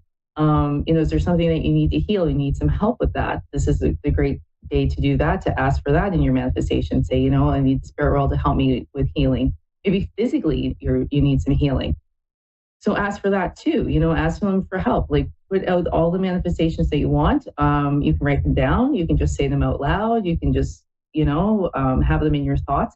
But there's two important things to remember when you're doing your manifestations. And one is about emotion. It's not about just writing it down. It's about feeling it. Like, how would I feel if I was pain-free, if you were asking for healing? How would I feel if I had love in my life or money, financial freedom? Like, what would that feel like for me? So think about those things. And then also remember, just because you put them out today doesn't mean that they're going to come tomorrow. So everything happens in divine timing. And we talk about that a lot in the spirit world. And that's because everything has to be aligned perfectly for everybody in the situation in order for it to come true, right? So you might be manifesting something, for me, a love to come in your life, but that love is just not ready because that person needs to do their healing. And when everything comes in alignment, then you will meet and come together. And it'll all make sense to you because it always does once the spirit world brings it in. So that is my spiel today about the 888 portal. So I do want you to, think about that today and really write those things down. While we wait for a caller, let's just pull a few, let's pull some soul lesson cards because you never know what they're going to tell us. And then, it just feels like a really spiritual, like soulful day here on the planet Earth. So what do they want us to know? Oh, that's so interesting. Okay, so, all right, you know what? Let's look at it as some more things, maybe some more ideas when it comes to manifesting. So, of course, the first one that pops out is health, and I did talk about that. So, talk about your, I will honor the physical vessel and I will celebrate my soul. So, and that's beautiful too, because, health is mind, body, and soul, right? And getting everything in alignment is another great thing to ask for today. The other card that came out is pride. And along with it came self-esteem. And I really feel that those two cards really come together because there's times when, we just are not proud of ourselves and we don't give ourselves enough credit for like how far we've come and, all the things that we did. And, there's days you just have to pat yourself on the back and be like, you know what, I've made it. I made it this far. So you're doing good, with all the chaos and all the craziness that you've lived through so far, you've made it. So you should be proud of yourself. So, remember the other thing with the manifestations is always be grateful to the spirit world because they are always here to help us. They're always here for us, not doing things to us to hurt us. So just remember that. But yeah, so we have Manda. Hi. In Tucson, Arizona. Hi, how are you? Tucson. Sorry, geez, I read that. Hi. Tucson, Arizona. How you doing? I'm doing okay. How are you? Good. What can I do for you this evening? I was actually hoping for maybe a reading. My sister died in February, and I don't know. Did you say your husband passed my away? Sister, my older sister. Sister passed away. Okay. So, yeah. Okay, great. All right. So, well, I'm really sorry to hear that. That happened in February? Yeah, it's been really hard. She was my best friend. Oh, absolutely. That's really not that far away from now either. So, you're still in your height of healing, and that's completely understandable. So, have patience with yourself because you're not supposed to just heal, super quick over a loss like that. But I will definitely bring her in for you. She should be fairly settled at this point.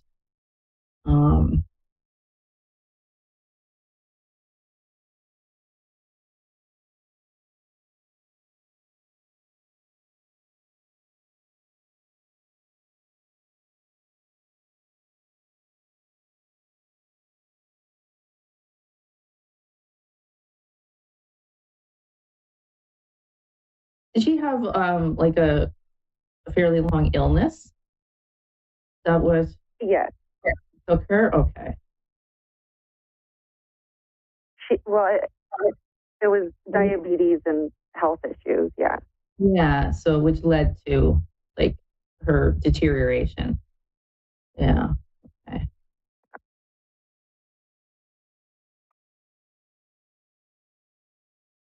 Messages for you. Okay, she's telling me there's a lot of gratitude coming out. So I feel that you were a caregiver to her at the end of her life, or with her a lot at the end of her life. No, not really. We had been fighting, so we didn't talk for 2 years. It was the longest time. But before, but you were close though. There was a time when you were, yeah. Yes, yeah, very. Okay. Very. Oh, that's really okay. I'm sorry to hear that. That's really unfortunate. So what's really interesting is that normally when they tell me the word gratitude, when that word comes out, it is usually, in my experience, it's usually about like the end of their life and that person, you being close to that person at that time. But I think for what she's trying to say to me is that the gratitude she has is that all has been forgiven, right? Because I feel that you're mourning her death, but I feel that you've forgiven any of these conflicts that you guys had, right? And of course she has too. So I think that's where the gratitude comes from. I think the other part of this gratitude is actually her grateful for you being in her life, because you were really close. There was a time when you were really close, which is really beautiful. We have to pull some cards for her, but I appreciate that. She my head hurts quite a bit, so I'm feeling that at the end of her life, she was either really well medicated or she was having like a lot of headaches. Not that that's helps you, but it sort of just kind of confirms to me that I have your sister here. Yeah. Let's see what messages she has. Was she kind of estranged from like other people in the family too? Yeah. Yeah. Okay. So I feel she's gone from gratitude to like regret, and she's telling me, it's not just you, as in her sister, but there's others too. So her message, for if you can get this message to the other loved ones, would be, that she's sorry that it kind of ended the way it did, but that she's grateful for all of you being in her life. She just didn't realize it when she was here. Does that make sense? Yes, very much so. Okay. That's awesome. So, and it's beautiful because the first card that I pull out for her as a message for you is the abundance card. And normally, like if I was doing a different type of reading, this would be like a psychic reading. This would just be about abundance and things coming into your life. But the beautiful thing about this card is that it's bright red, and bright red is all about love. And that's exactly how I feel from her, is that I feel all of this love that she has for all of you guys, and that she did have, but she's just like circumstances, she wasn't able to show it, or she wasn't able to, get over things maybe as quickly as she should have. So her next message for you is courage. So, which is a beautiful card. To find the inner strength to face my fear with confidence. So the courage card is always a beautiful card in the spirit world, because it always means that you have all the courage and all the strength and all the ability to get through anything that you have, anything that comes your way, basically, in your life. So she's just reinforcing that for you, right? That you have it, and you're braver than you think, is what she's clearly saying to me. You're braver than you think. So, keep going. You have the courage, you have everything within you. Just don't give up. And your healing is going to come. You have the guilt card did come out, which can be her guilt about the things that have happened and how things ended, which, obviously she didn't want. But that's over now. And there, on the other side, there's no guilt. It's all love, right? So everything is forgotten. Everything is beautiful and good for her now. And now it's time for you to bring some balance into your life. Okay? So, and this is a beautiful message, because this is directly for you. Like, I bring a state of perfect harmony into the world, and I do so without judgment. So don't judge yourself. Don't focus so much on the past. Just know how much she loves you, and all your family. Please tell them, because she keeps saying that. And make sure that you have balance in your life. Make sure that you eat well, you get enough sleep, you do all your self-care, and you remember the good times. Don't worry about the bad times. Focus on the good times. Because this is clearly the message that she has for you. She's a beautiful soul, and now that she's on the other side and all is lost and forgotten, now is the time to reach out for her. It is the 880 portal, and she has all the ability to help you. She can help you heal, to help you bring in your manifestations. So just ask her. The one rule of the spirit world, you have to ask them to come in and help. So please do that, Amanda. I really appreciate you. I really appreciate you coming on. Thank you so much for allowing me to bring in your sister. She is a beautiful soul, and so are you. So please take care. Okay, thank you. All right, thank you everybody for joining me tonight. And it was a great reading there for Amanda. She's a beautiful sister. So, and I wish you all the best 888 portal from now until the 12th of August. Just write down those manifestations and watch them come in. Thank you, everybody. Have a great night.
Psychic Radio, Earth's #1 psychic radio network, and watching Moonstruck TV, Enlightening Television.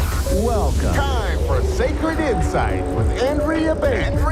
Live from mindbodynourish.etsy.com. Connect direct. In North America, dial 888-454-2751. In London, 20-3519-2158. In Sydney, dial 02-8488-3147. Or online, contact us through our Facebook page, facebook.com/Psychic Radio. Or one of our websites, ask1radio.com or moonstruck.tv. This is Sacred Insight on A1R, the Ask One Radio Network. Hello, everyone. Welcome to Sacred Insights. I'm Andrea Bacon. Thank you so much for joining us, and I hope your week has gotten off to a wonderful start. So I just wanted to mention, first of all, real quick, that I have a lot of videos posted on my TikTok. So my channel is Mind Body Nourish, and I think the username, the is @medium_Andrea over there on TikTok. I post card readings, collective messages, channeled messages on there pretty regularly. So if you want to, you can go check that out. But now for today's message for the week, I was hearing light, alignment, and joyful creations. So the angels wanted me to bring through the guidance to say that you are free to begin this new start. You're on the right path, and it is okay to release what you don't need anymore.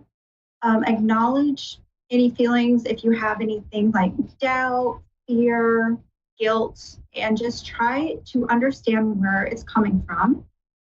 And know that it is okay to let go of those narratives that don't help you. So open yourself up to a new path and a new life, if that is something that feels right for you, if that feels like where you are headed, and that message could be for you.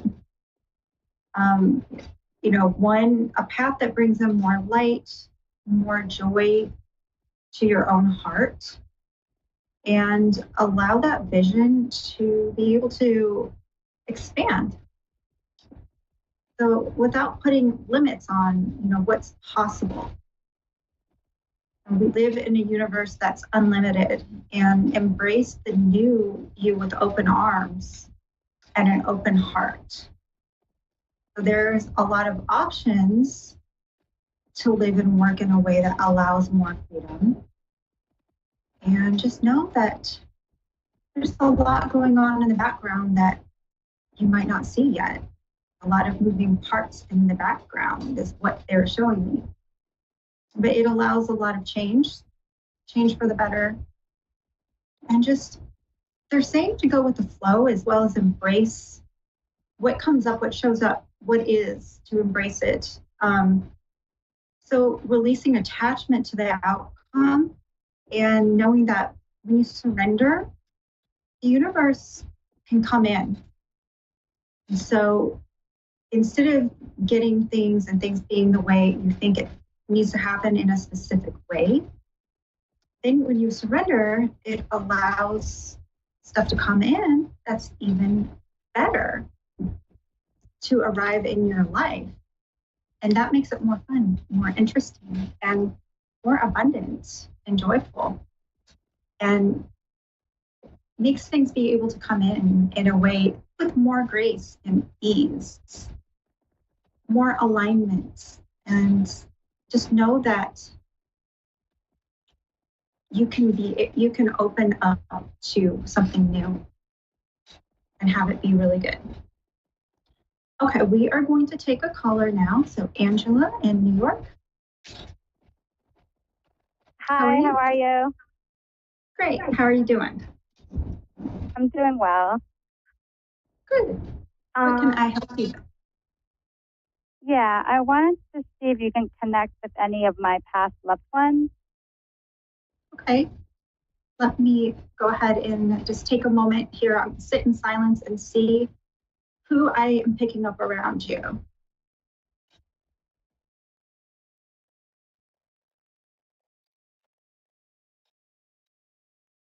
I don't know if there's an Amy, but I did see the name Amy. I don't know. Oh, maybe Lindy. I don't know. Maybe something that rhymes with Amy. I don't. Right. 20 Amy.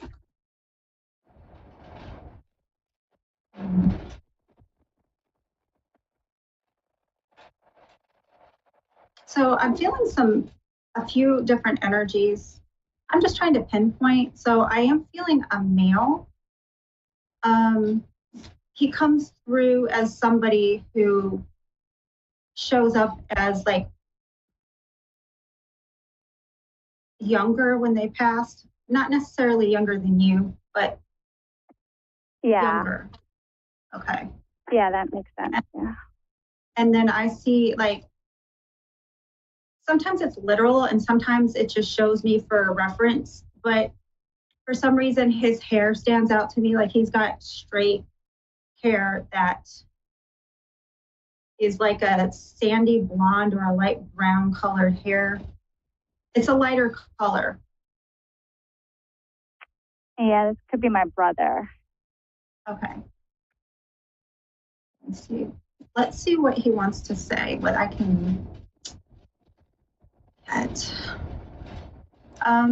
He's sighing, like something about his chest. Okay, I'm not sure what he means by it. A lot of times we carry grief in our lungs, but I don't know if this is talking about family or if this is talking about him. But he's sighing like a big sigh of relief almost, for somebody who was dealing with a lot of heaviness, a lot of turmoil or sadness, or just a lot of burdens. And now there's this release energy. Does that make sense?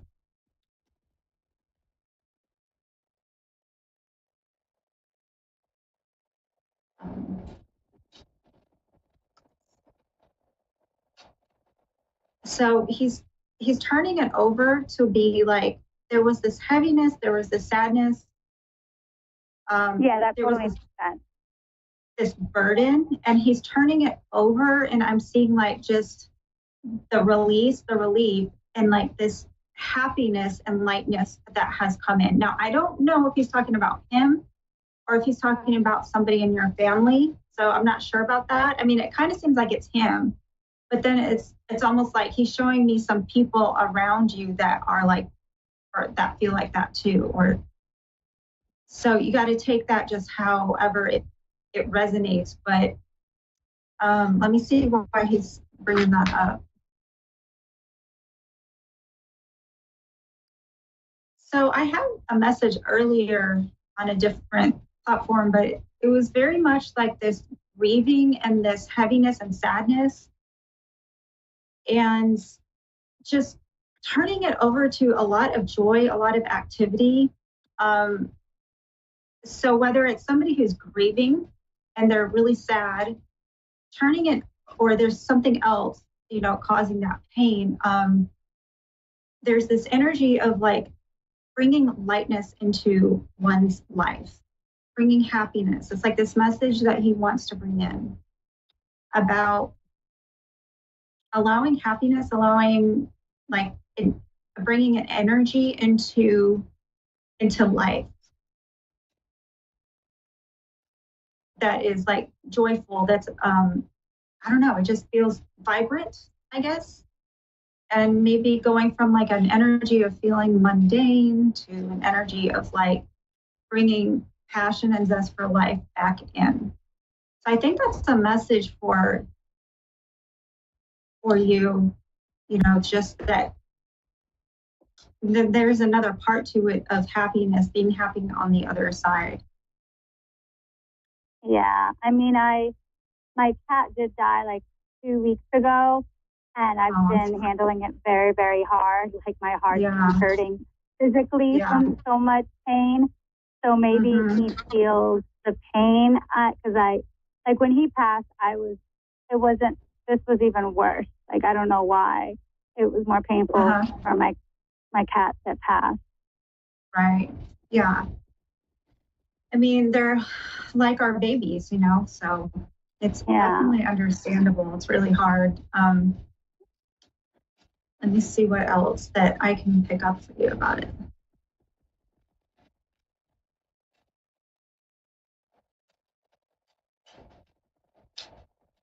So I don't know why, but I'm seeing straightening of the spine, like sitting up really tall, if that makes sense. It's almost, I thought maybe it had to do with the cat, but I'm not totally clear. But it's almost like I'm just seeing the cat sitting up really tall, like there's a regalness to your cat, a royalty energy to your cat that just, your cat is very has a lot of healing energy. Yeah, I mean, she was only 2 years old, so she was very young, and and she was only 2, so that's what makes it hard, that I don't know what went wrong. Exactly. I've had that happen to me as well with a dog, so I really understand that. Yeah, it's very effective. Yeah, it's like just to understand that when that does happen, we don't really understand why, but at the same time, it did happen how it was meant to happen. That sometimes they're just here for a really short time. And so, that's the way that it was supposed to be, because that the soul chose that, which is really hard. And now you have, your angel cat to be around you. And they do spend time around us a lot after they pass. Like our loved ones, like people, our animals are around us a lot. And they'll even, when you're having a hard time with something in life, they'll even come around and be around you at that time as well, to bring in, some healing for you and just some comfort for you. So I'm so sorry. I know that's really hard. But just know that, it does happen like it's supposed to, even though we don't understand it. And yeah, I mean, do you know if she was in pain at all? You know what? I don't have a lot of time left. You want to email me, and if you email me, I'll continue. I'll just send you an email of all of that information that I can get. You want to do that? Okay. Yeah, that's thank you. It's andrea.bacon444@gmail.com. Okay. And I'd be happy to do that. Okay, thank you so much. Thank you so much. Okay, everybody. Well, that is going to do it for me this week. Have a wonderful week, and you can check out my Stand store, stand.store/medium-andrea. If you want to check out my readings or products or services, you can do that. And have a wonderful week, and thank you so much.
A1R Psychic Radio, Earth's #1 psychic radio network, and watching Moonstruck TV, enlightening television. Welcome. Time for Angelic Insights and Healing with Margaret Phillips. Live from AngelsAlwaysAroundUs.com. Connect direct. In North America, dial 888-454-2751. In London, 20-3519-2158. In Sydney, dial 02-8488-3147. Or online, contact us through our Facebook page, facebook.com/psychic radio. Or one of our websites, askoneradio.com or moonstruck.tv. This is Angelic Insights and Healing on A1R, the Ask One Radio Network.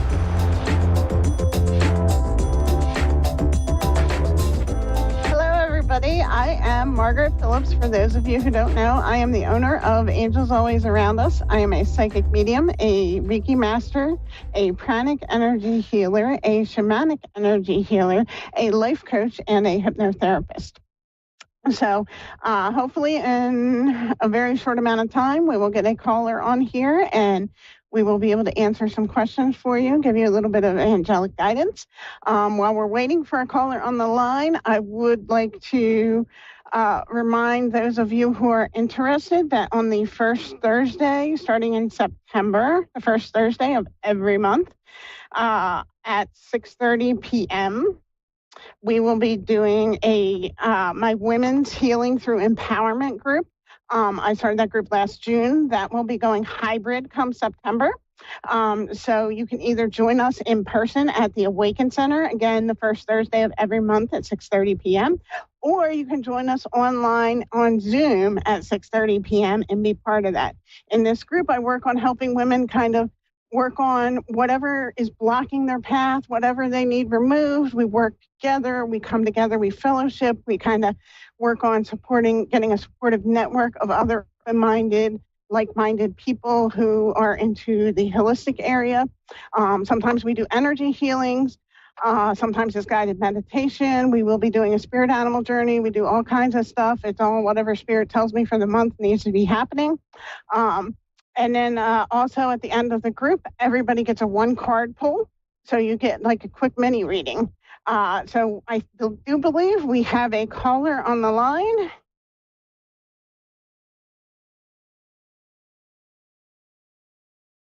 Teresa in Dalton, Georgia is here with us. Hi, Teresa. How are you today? I'm good. How are you? I'm good, thank you. How can I help you today? I was just needing a reading, a psychic reading. Okay. I mean, not a psychic, a medium reading. Medium reading, okay. So every medium, just so you know, does it a little differently. Some people need like specific dates, birth dates, death dates, different things like that. I'm a pretty straightforward person. The universe kind of works with me on that one. So I just need the first name of whoever we're trying to contact. And if you can give me an approximate death date, if you can get it within about a decade, it usually works if they're available. If your person is not available, it is absolutely nothing personal with you at all. It just means they're busy on the other side doing their stuff. So who are we trying to contact today? Okay. Byron. Lauren? Byron. B-Y-R-O-N. I apologize. Byron. Okay. And about when did Byron pass? January of 2018. Okay. Give me a few minutes. Let me see if he's available for us.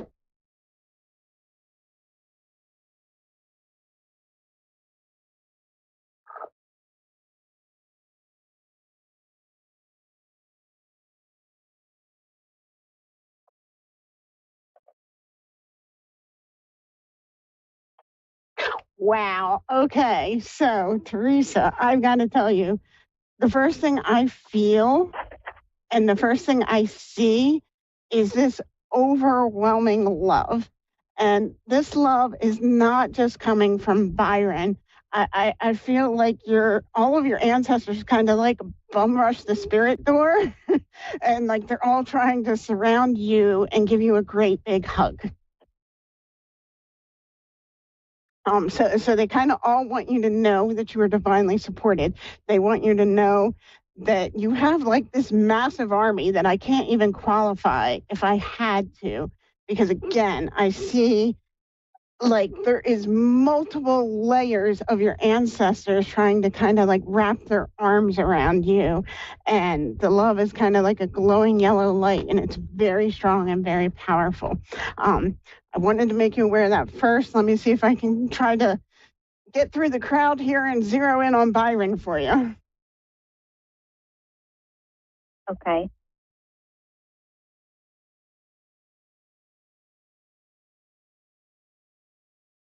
So what I hear is we all love you. We all miss you, but we all check in on you. But the other thing I hear is part of you is not open to receiving this love. Part of you kind of tries and wonders, am I crazy? Am I really feeling something? What are these goosebumps all about? Did it just get hot in here? So if you find yourself like wondering these questions, know that this is your ancestors and your angels saying, yo, yoo-hoo, hello, we're here, we're guiding you, we're loving you, we're helping you. A lot of times we don't feel like we're being helped. And what I hear is that you're a very strong woman. So your ancestors, like, they help you, but you don't need as much help as some of the rest of us do. And that's okay. It just means that you are doing your thing and you're doing what you're supposed to do. So like I said, they're helping you. It's just, you don't need as much help. And the other thing I hear, and as we talk a little bit, it'll get a little more clear. The other thing I hear from a male voice, I'm assuming it's Byron. Like I said, in a minute, we'll probably know a little more for sure. I hear and I feel like he says, I miss you so much, but I know I have things I have to take care of. And he says, that's a difficult thing for me because I want to hang out with you all the time, but I can't.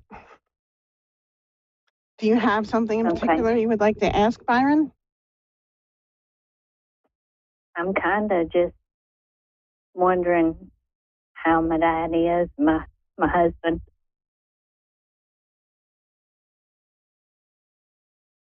So the great thing about our deceased loved ones, and, one of the blessings of passing is on the other side, there's no pain like we feel here. There's no sadness like we feel here. All the negative emotions we feel in this physical world are very minuscule, very minimized compared to the other side. So like when we have that deep heartache that almost feels like it could like literally stop our life, on the other side, our loved ones feel for us and they feel sad that we have to go through this, but the sadness isn't as deep. So, everybody is always okay on the other side, provided, it gets a little gray with people who are like serial killers, mass murderers, that kind of thing. That gets a little gray. But generally speaking, our loved ones are always okay. There's no pain there. Okay. They're at peace there. And one thing I'm hearing, excuse me the way this is coming, I just tell you what I hear. And what I heard was, oh God, tell her, please stop worrying about me. So again, your loved ones are there. You don't need to worry about them. They are with the divine, they're with the angels, they're with the creator. Like, they're good. Like, we have this physical life we have to endure and things we have to learn here. But like, they're good over there. There's no issues over there. So like, they want you to know, they say, even though you can't always feel us, we are here. We love you. And it's just like a parent has to take that step back and kind of let the kid fall and get the skinned knee from riding the bike. Your ancestors are kind of like, they take a step back because you are such a strong woman.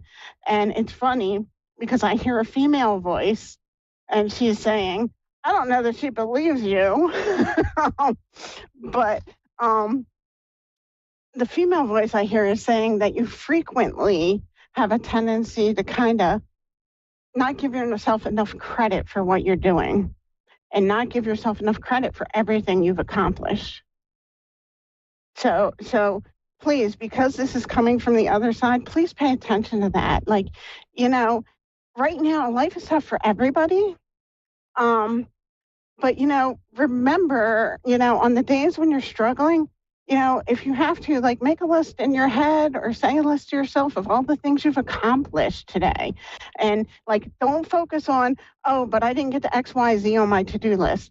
They don't want you to focus on that. They want you to focus on, look at that. I got up, I got a shower, I got this done, I got dinner made, I got my work done. Whatever it is that you accomplished for the day, they don't want you minimizing it. And it's interesting because, we started talking with this group, and then I heard Byron for a minute, and then now, your whole group of ancestors is echoing what this woman is saying. They're saying you don't give yourself enough credit. So please pay attention to that, because that's very important, because you need to realize that you're a strong woman and you can move forward, and there's good things coming on your path. You just have to be patient. And while you're being patient, you have to learn to look a little bit harder, look a little bit deeper for the good things in life. Okay. And the other thing I'm hearing, is there something I need to do for Mom? Well, the other thing I'm hearing real quick is that you need to look for the miracle. And look for the miracles, the small ones. Stop looking for the big ones and look for the small ones. As far as your mom goes, let me see. Yes, this is very, again, strong woman here. I hear it, I feel it.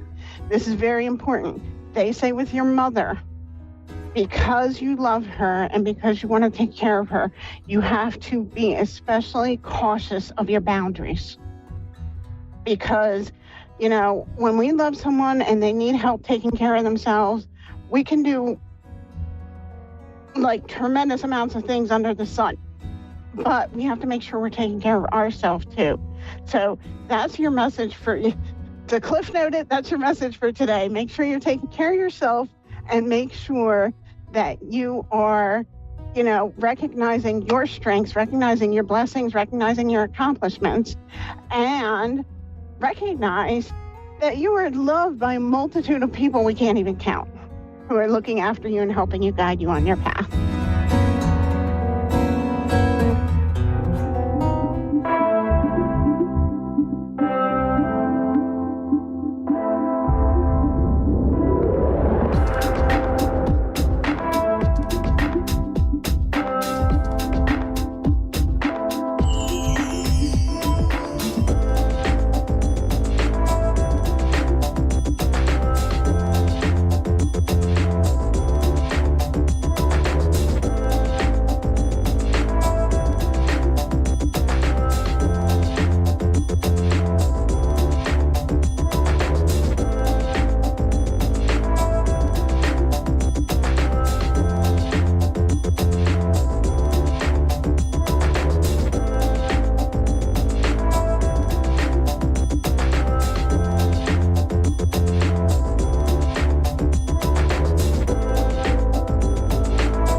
A1R Psychic Radio, Earth's #1 psychic radio network, and watching Moonstruck TV, Enlightening Television.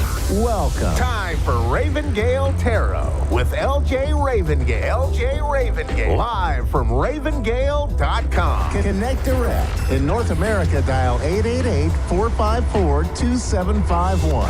In London, 20-3519-2158. In Sydney, dial 02-8488-3147. Or online, contact us through our Facebook page, facebook.com/psychic radio. Or one of our websites, askoneradio.com or moonstruck.tv. This is Ravengale Tarot on A1R, the Ask One Radio Network. Welcome. I'm LJ Ravengale Tarot on A1R Psychic Radio. To reach me directly, you can go to ravengale.com. That's RAVENGAYLE.com. We are taking live calls as they queue up. I thought we'd do a 3-card reading from the Tarot of the Orisha by Zorak and Durkhan. In the past position, we have Earth reversed. Our world is depicted wrapped in the coils of the cosmic serpent, bordered by signs of the 4 elements: goat, dove, fish, and dragon. Obstacles at every turn, getting lost, are not even getting started. And in the present position, we have the Ace of Fire. This beautiful deck incorporates astrology in its art. So when we have a lion representing the fire sign Leo as the first card in the suit of fire, the symbology is hard to ignore. Fire, the spark of desire and action. This is the beginning of something new that will take all of your support and focus. And in the future position, we have the 8 of Earth reversed. A potter in his home made of stone. He's surrounded by pottery, bowls, utensils, pots. Inspiration and motivation have left. It is important to remember the lessons learned from a stalemated project. And so moving forward, as we're still waiting for our caller, I'll go ahead and pull a single card. Coming up. And that card is the 7 of Pentacles. 7 is the number of change, and Pentacles is the suit of the material, money and wealth. So, and I see we have Lisa in Toronto, Ontario on the phone with us. How are you? Hi, good afternoon. Welcome. Thank you. I'm excited to speak to you today. I'm excited to have you here. How can I help? Well, I was wondering if I could get some advice on my career. Oh, sure. Is there something in particular about your career that you want to know about, or just something general? Well, there's lots of change going on around me, and I'd like to know if there is going to be opportunity for me to have advancement or not. Okay. So I'll go ahead and do a 3-card spread to get us started here.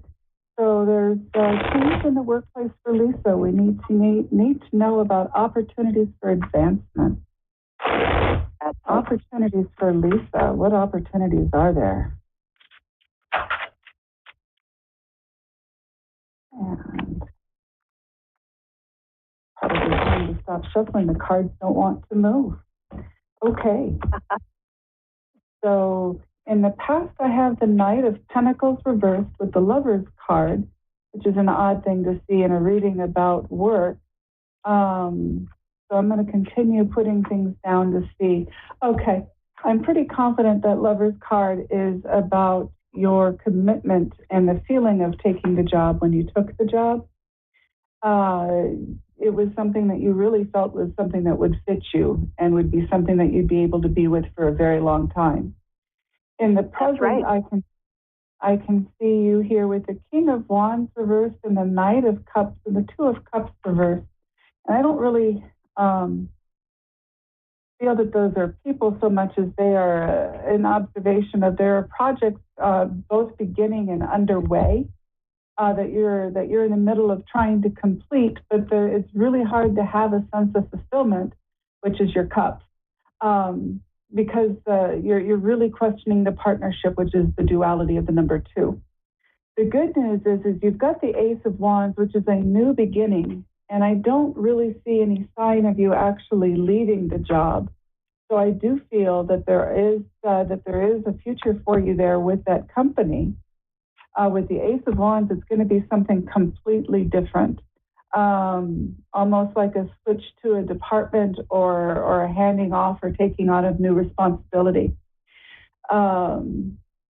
Moving forward, as far as what supports you, you've got the 3 of Pentacles. So that's a lot of security in your job. It really provides well for you. Along with that, you've got the 8 of Swords, an odd card to have in a position of positivity. So I would say that you're going to feel at first that you're somewhat limited. It's almost as if they're going to say, okay, I have this one opportunity for you, this Ace of Wands, and that's going to be it for now.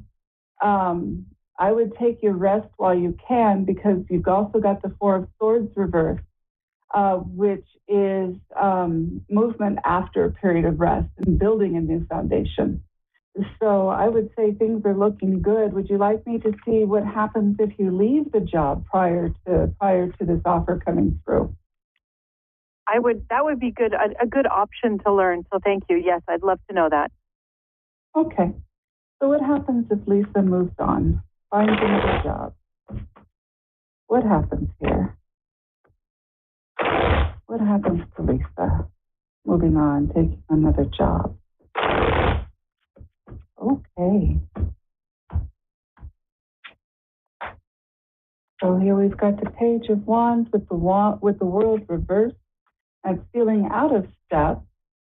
Kind of describes the situation that you've put forward. In the present with the Ace of Swords reversed, it's a feeling of not being able to move forward. But then you've got the Six of Wands, and sixes are decisions. Wands has to do with the way that your mind works, your creativity.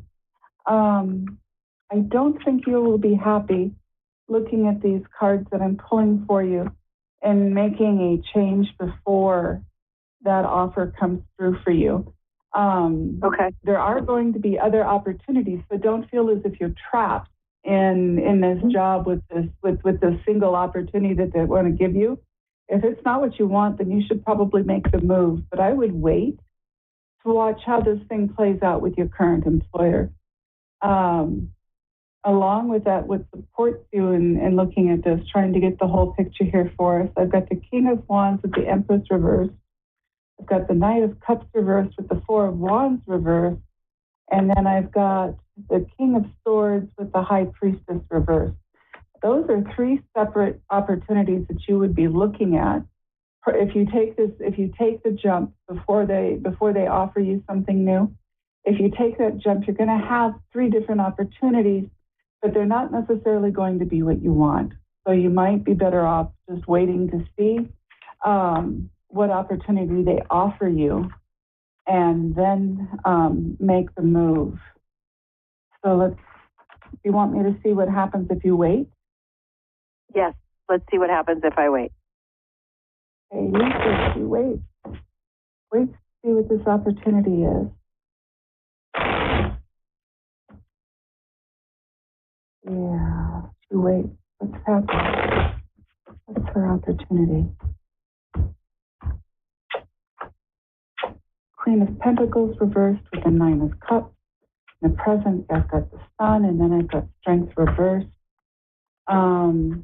Boy, trusting the situation is going to be a real test for you. And I say that because I've got these two major arcana cards that came up for you, and they are good cards to have. But these are about your personal growth or your spiritual growth, and so you're going to be stretched in this waiting period. I still don't see you leaving. No, but it isn't necessarily going to be all roses and sunshine either. Yeah. And the reason why I say that is in what doesn't support you is the Ten of Pentacles reversed, which is fear for your security.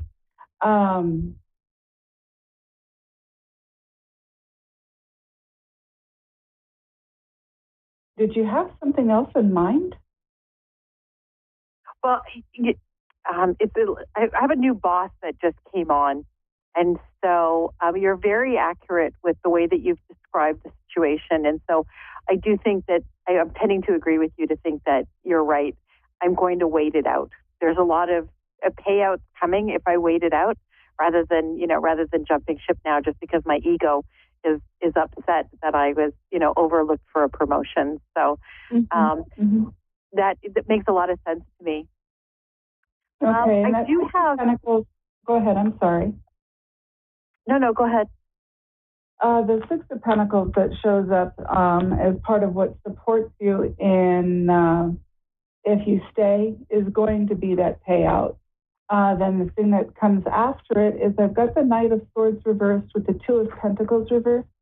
So be careful with your payout because that you might need to rely on that for a while, and it's going to be hard to resist the temptation to go, whoopee, I got payout, and not be extravagant. I would be cautious at least for the first month or so afterwards while you evaluate your position. And I really feel like you're going to have good things coming out of this, possibly even as a reward for taking the ego hit.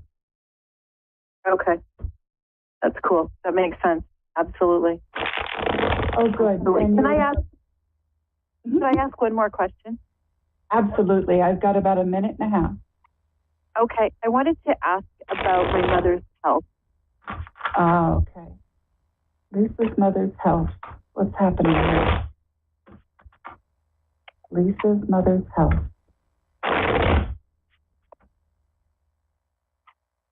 Lisa's mother's health.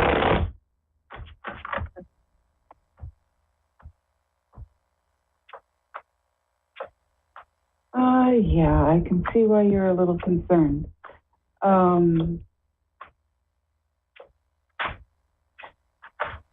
Okay, so in the past position, I've got the Ten of Wands reversed. So I would say in that case, her health has perhaps been going through a slow decline. In the present, I've got the Ace of Wands reversed, where this decline is becoming quite evident. And then you've got the Queen of Wands reversed with the Four of Swords. That's her taking a period of rest and a period of recuperation. Is she facing some sort of medical procedure or something? Yeah, my mom's got, we've got a series of procedures, minor procedures coming up. She's been diagnosed with cancer. Okay. I do see this as being a longer recovery than what you would like, but I don't see it as being the end. If that helps. Great news. That's great news. Okay. I've got probably about 15 seconds here. So is there something that quickly I can speak to? Just want to ask a quick question about my husband's career. That's a little bit long for me, but I will pull a single card. Husband's career, I've got the Hung Man. He's taking a break.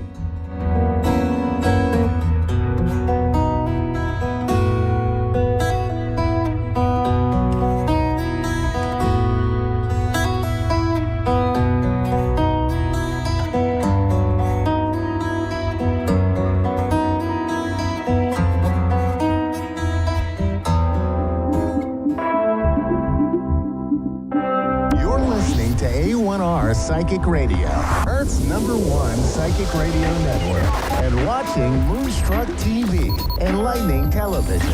Welcome. Time for Mystical Empowerment Time with Deb Bullion.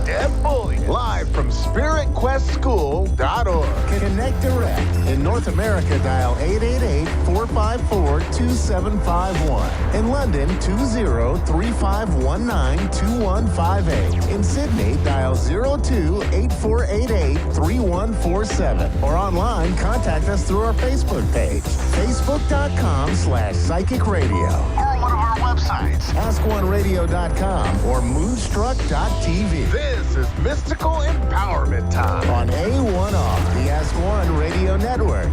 Hello, and welcome to my show. This is Deb Bullions. I'm joining you from the sunny Gold Coast of Australia. I'm so excited to be here. This is my first show, my first time here on A1R Psychic Radio and Moonstruck TV.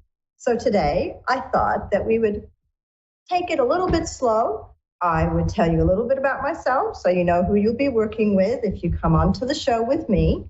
And we'll take a caller. But first, I'll tell you a little bit about myself. So if I don't sound like the typical Australian accent, it's because I don't have an Australian accent. I was raised in sunny California, and it was a wonderful, wonderful lifestyle.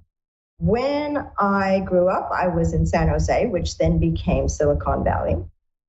And I moved down to Southern California, where I was very lucky to work in IT, and I decided to start manifesting. So working with a lovely lady by the name of Louise Hay, I wanted to manifest the right relationship. And lo and behold, within 6 months of working on it, a man came all the way across the world from New Zealand, and it really was like love at first sight. And that was 34 years ago, and we're still together. So from California, headed over to New Zealand, and we raised a family, 3 boys, now all grown. And then I decided, look, New Zealand is beautiful, but oh my goodness, a little bit wet and a little bit cold. And so we thought when the children were grown, we would all head over to Australia. And here we are. So coming to you from Australia, originally from California, I'm Deb. We're going to take a caller in just a moment. And after the caller, I am going to tell you a little bit about what I can offer, how I can help you, and what's coming up later this month. So we have Angela in New York City ready to come through. Are you there, Angela? Hi, yes, I am. How are you? I'm wonderful. How are you? I'm good. You're good. Okay. So, as they may have told you, I'm a psychic and a medium, which means I can talk to you about your life and your future, or I can talk to one of your past loved ones. So do you know what it is you're looking for today? Yeah. I want to see if you can connect with my past loved animal, if you can connect to animals. I can. Okay. So, bear with me. I just want to get them a little bit closer. So I've got 3 coming forward, so I'm trying to separate them. So cat, dog, is that right? Well, I mean, the main one that passed that I'm trying to connect is the cat. Right, because I had the cat come in first, but then I had a dog, and then funnily enough, I heard the word bunny. So have you ever had a rabbit? Yeah, I had like a black rabbit like 20 years ago or something. Because so they're all piled in. They're all here to see you, Angela. So let me focus on your kitty cat. Bear with me. So this is a very magical cat. Yes? Yeah. Because they showed me like a black cat, which may or may not, the cat may or may not have been black, but that represents to me that this kitty was very magical. Does that make sense to you? Yeah, I guess she could. I mean, she's not black, but I guess she was magical. Yeah. It's just that's their sign to me that we have a mystical, magical kitty who is more than just a cat to you. It's like when somebody, it's their familiar. It's their, one of their best friends, if you will. Yeah. Right. She passed last week, so it's very recent, and it's still it hurts very much. Yeah. She, so feminine, very, how would you say this? I want to say loving because I feel her just like, you know, when they rub on your legs, when they just want to cuddle. That's what she's doing. So she really wants to cuddle up with you. Yeah. She's showing me that she was a pretty girl, but I feel like she had quite a beautiful full face. Does that make sense to you? Yeah, she was 2 years old, and I didn't get the last part you said. Okay. It was just that I felt that she had quite a round, beautiful face.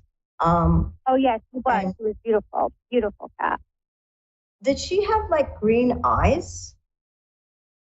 Yeah, kind of. I mean, Yeah, when she was a little, like 4 weeks old, they were like bluish green. Yeah.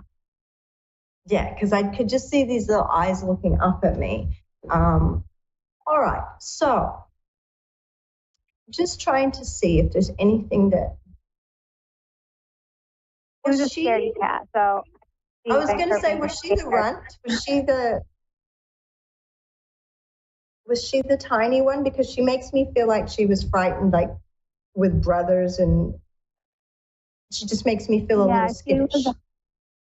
Yeah.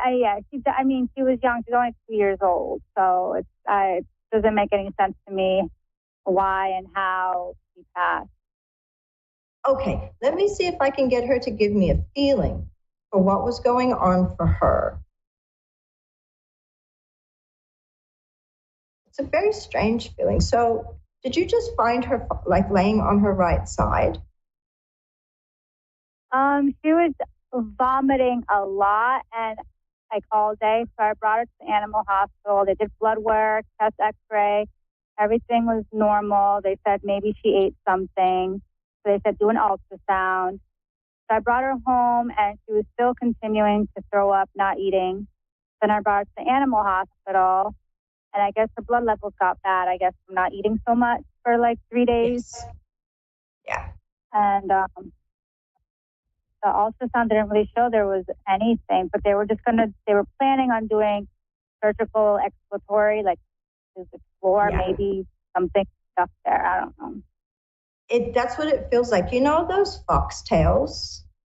You know those little things that are in the long grass that if you get one, it's like a burr or a foxtail where it goes in but it won't come out. It didn't feel like it got to her stomach. It felt like it was like in her little esophagus, like she just was trying to choke something up. So that's what it feels like. Like there was something that she would have eaten that caught. And the only thing I can explain, because that was the first thing I got when you said that, because it was like something coming up from her stomach, but it wouldn't come up. And then I feel like she was on her right side. That's all she is bringing me is this funny feeling like you want to pull something out, but then she's on her right side. She says she doesn't know either what she just said the words, I don't know what I did wrong. Like, I don't know what I ate that made me feel that way, because I don't. Do you have houseplants? Yeah, I do. Did you ever notice her nibbling on one? Do you have anything with like a round green leaf? Like not a normal green leaf, but like a rounded green leaf?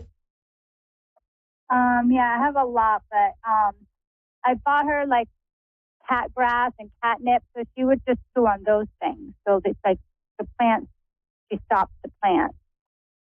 She did get heart failure. Like, I guess she got heart failure after in the hospital overnight.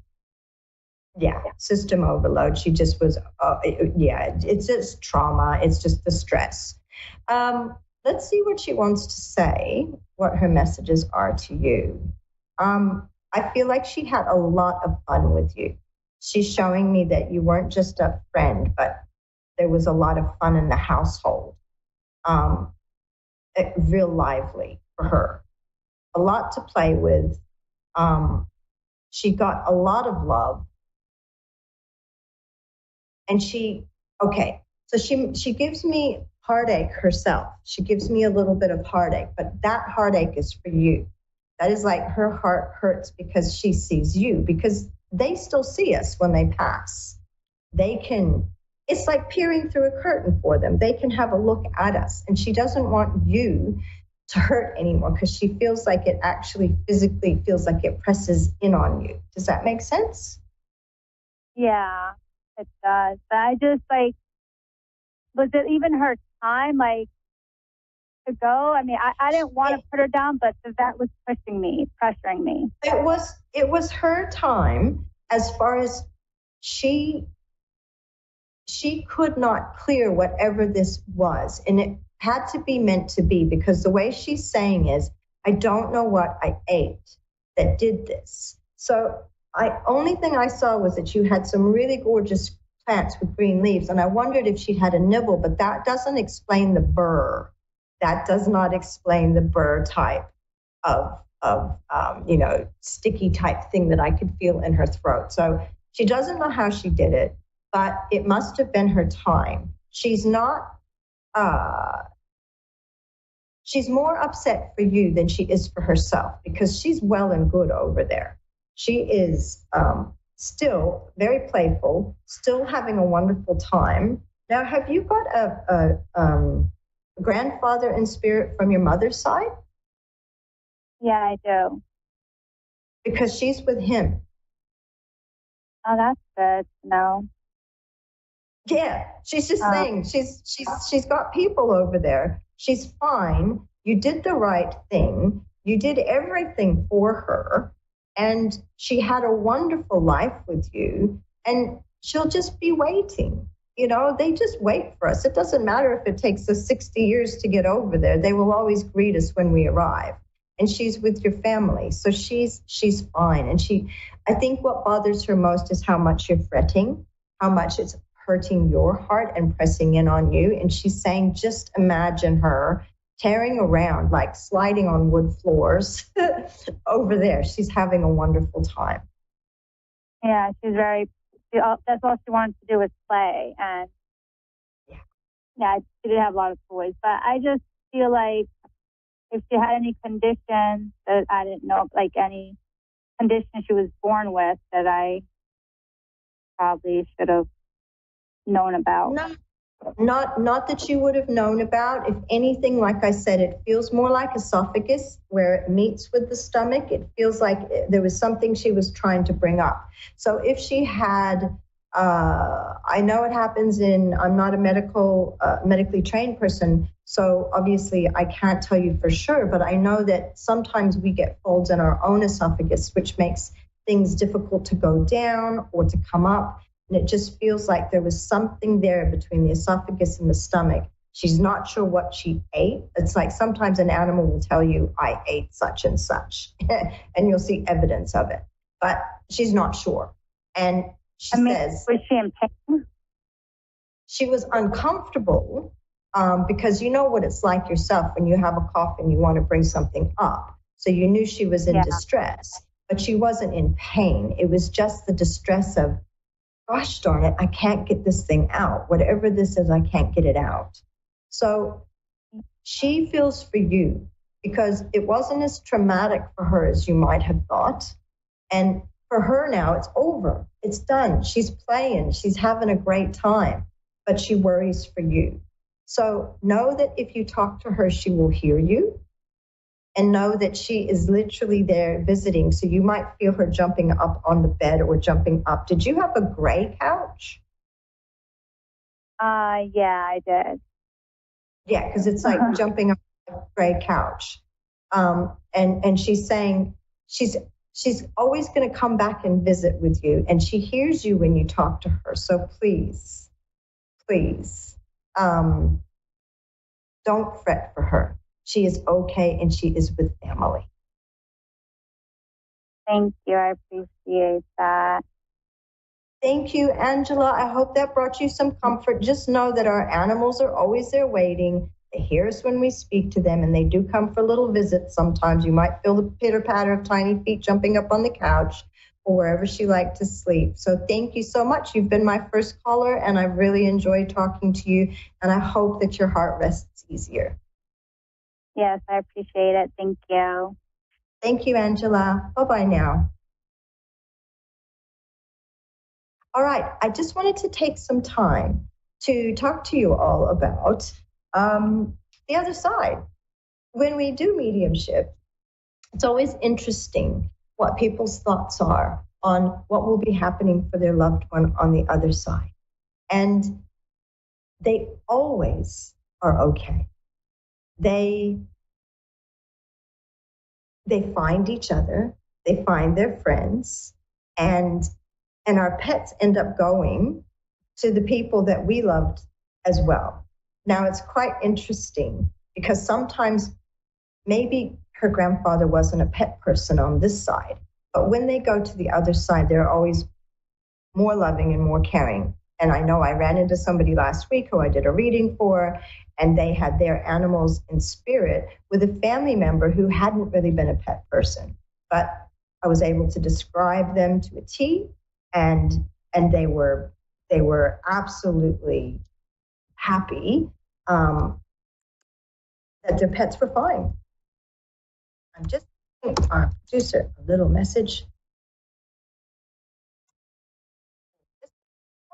Today, and I wanted to talk to you about a few other things. So I thought we'd take the opportunity today to get to know one another. And as I mentioned, I'm over here in Australia. I've been here since about 2008. I still get home frequently back to the US. But I wanted to tell you, I not only am a psychic medium, but I founded and established Spirit Quest School, which is an international online school for people like yourself to learn how to do this.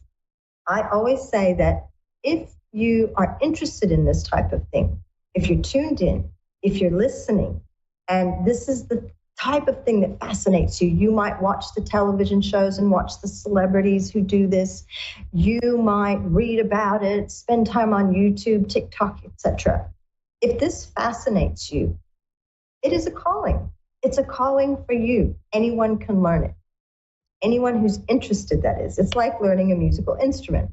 So if you really, really wanted to learn the drums and you took the time to work with somebody on how to learn it, or even watched on YouTube, got the right equipment, and practiced, you could learn. And so my story is about thinking that I wasn't a psychic medium, but wanting to be so much. As a child, I could do really interesting things, such as I remember we would go to get in the car, and this was in the day before the internet. We would go to get in the car, and I was 4 or 5 years old, and I would stop and I would tell my mother what song would be on the radio, because I'm a real music fan as well. And she was just shocked almost every time. And for a while, she was excited about that. And she was like, I don't know how you do that. And then she was like, shh, don't tell the neighbors, don't tell anyone you can do this, because she didn't know what to do about it. When I was 6 years old, a family friend passed.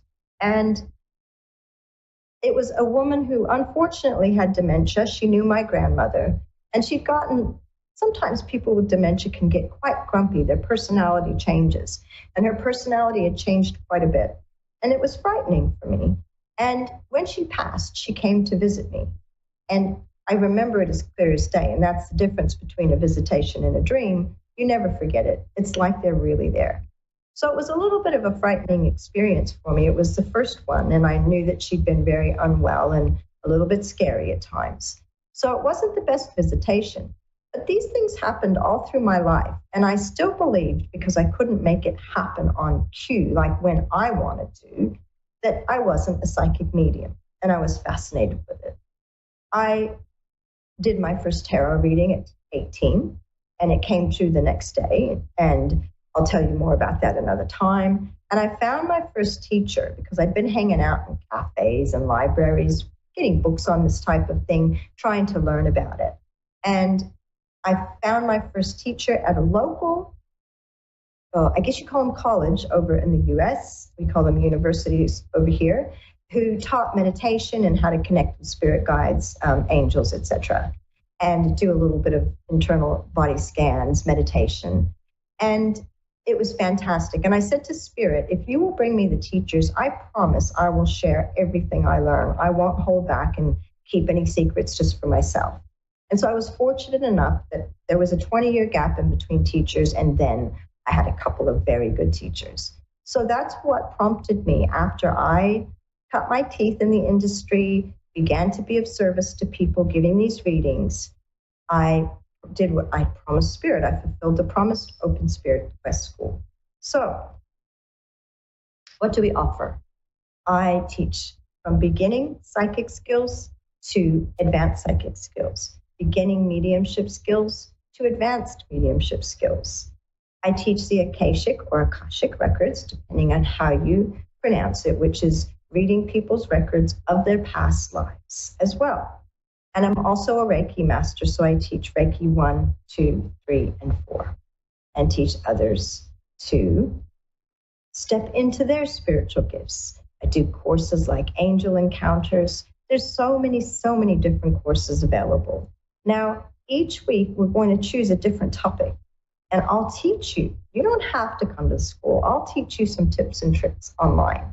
I just wanted to introduce myself today, allow you to get familiar with me and know what I could bring and what I could offer, so that if you do call into the show, if you there is something that you want to know, whether it's about a past life, whether it's about an animal or person who has crossed over to the other side, whether you're wanting to know something about your future or your present, you're stuck at a crossroads, I can help you.